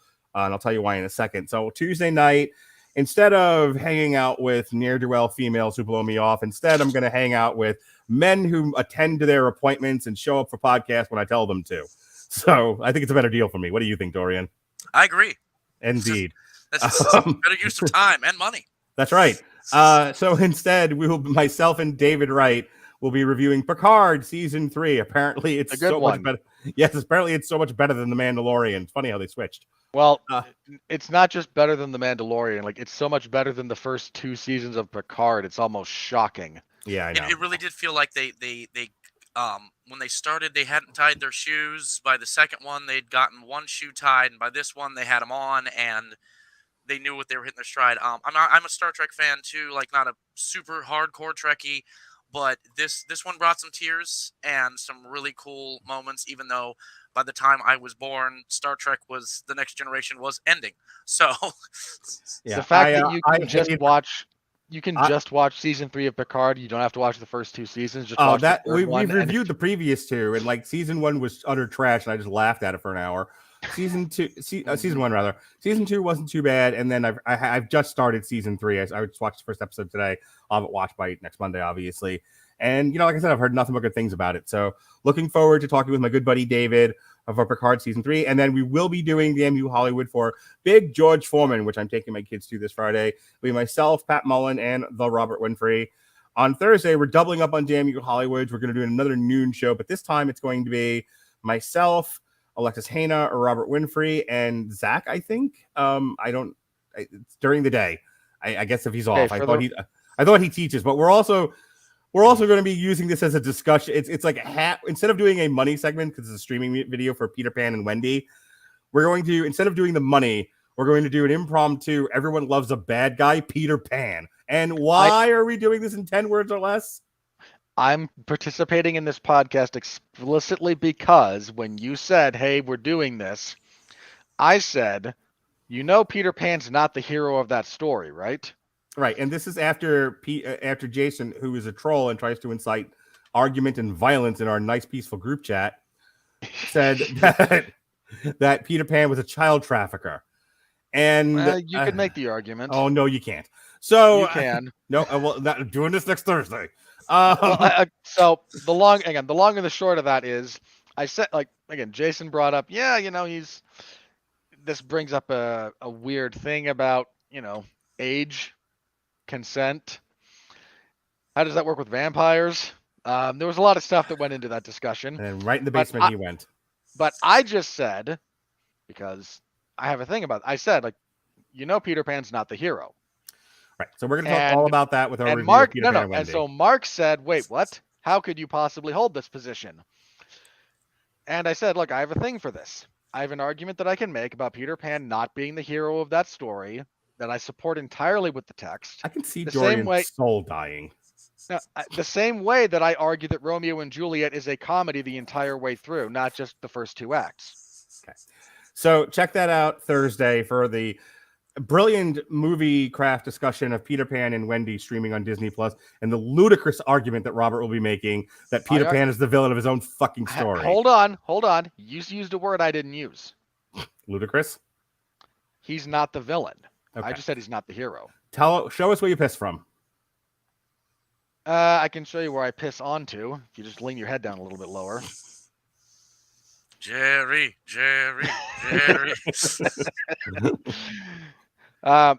If you're interested in some of the stuff I do beyond talking movies here with Mark and our various assorted peanut gallery, all of whom I appreciate, I host the 411 Ground and Pound MMA podcast. I do that Sunday evening. So Monday morning, you can find me there. I talk mixed martial arts and other combat sports. This last week, there was a UFC event. Wasn't great.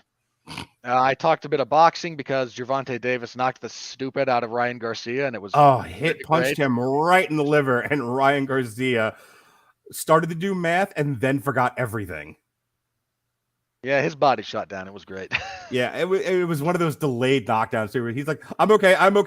Oh, all my insides. Okay. That's my liver." So I talk a little bit about that and preview the upcoming UFC event, which has a good main event. And again, we're in the doldrums of so-so Apex cards. What are you going to do? I call them like I see them.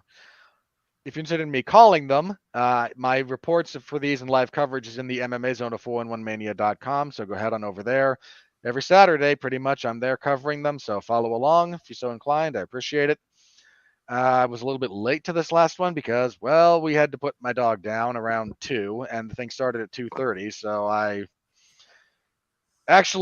two benefits to Priscilla Caswaya weighing 5 pounds more than her contracted limit, and that fight getting canceled. I only missed 1.5 fights. Condolences on your dog, by the way. I'm sorry. I didn't Yeah, know that sucked. Well, she was 15, and we had her for 11 years, so Still. it still sucked. So for those of you who may have got a kick out of her walking around in the background occasionally, if you're watching the video, yeah, she is not here anymore.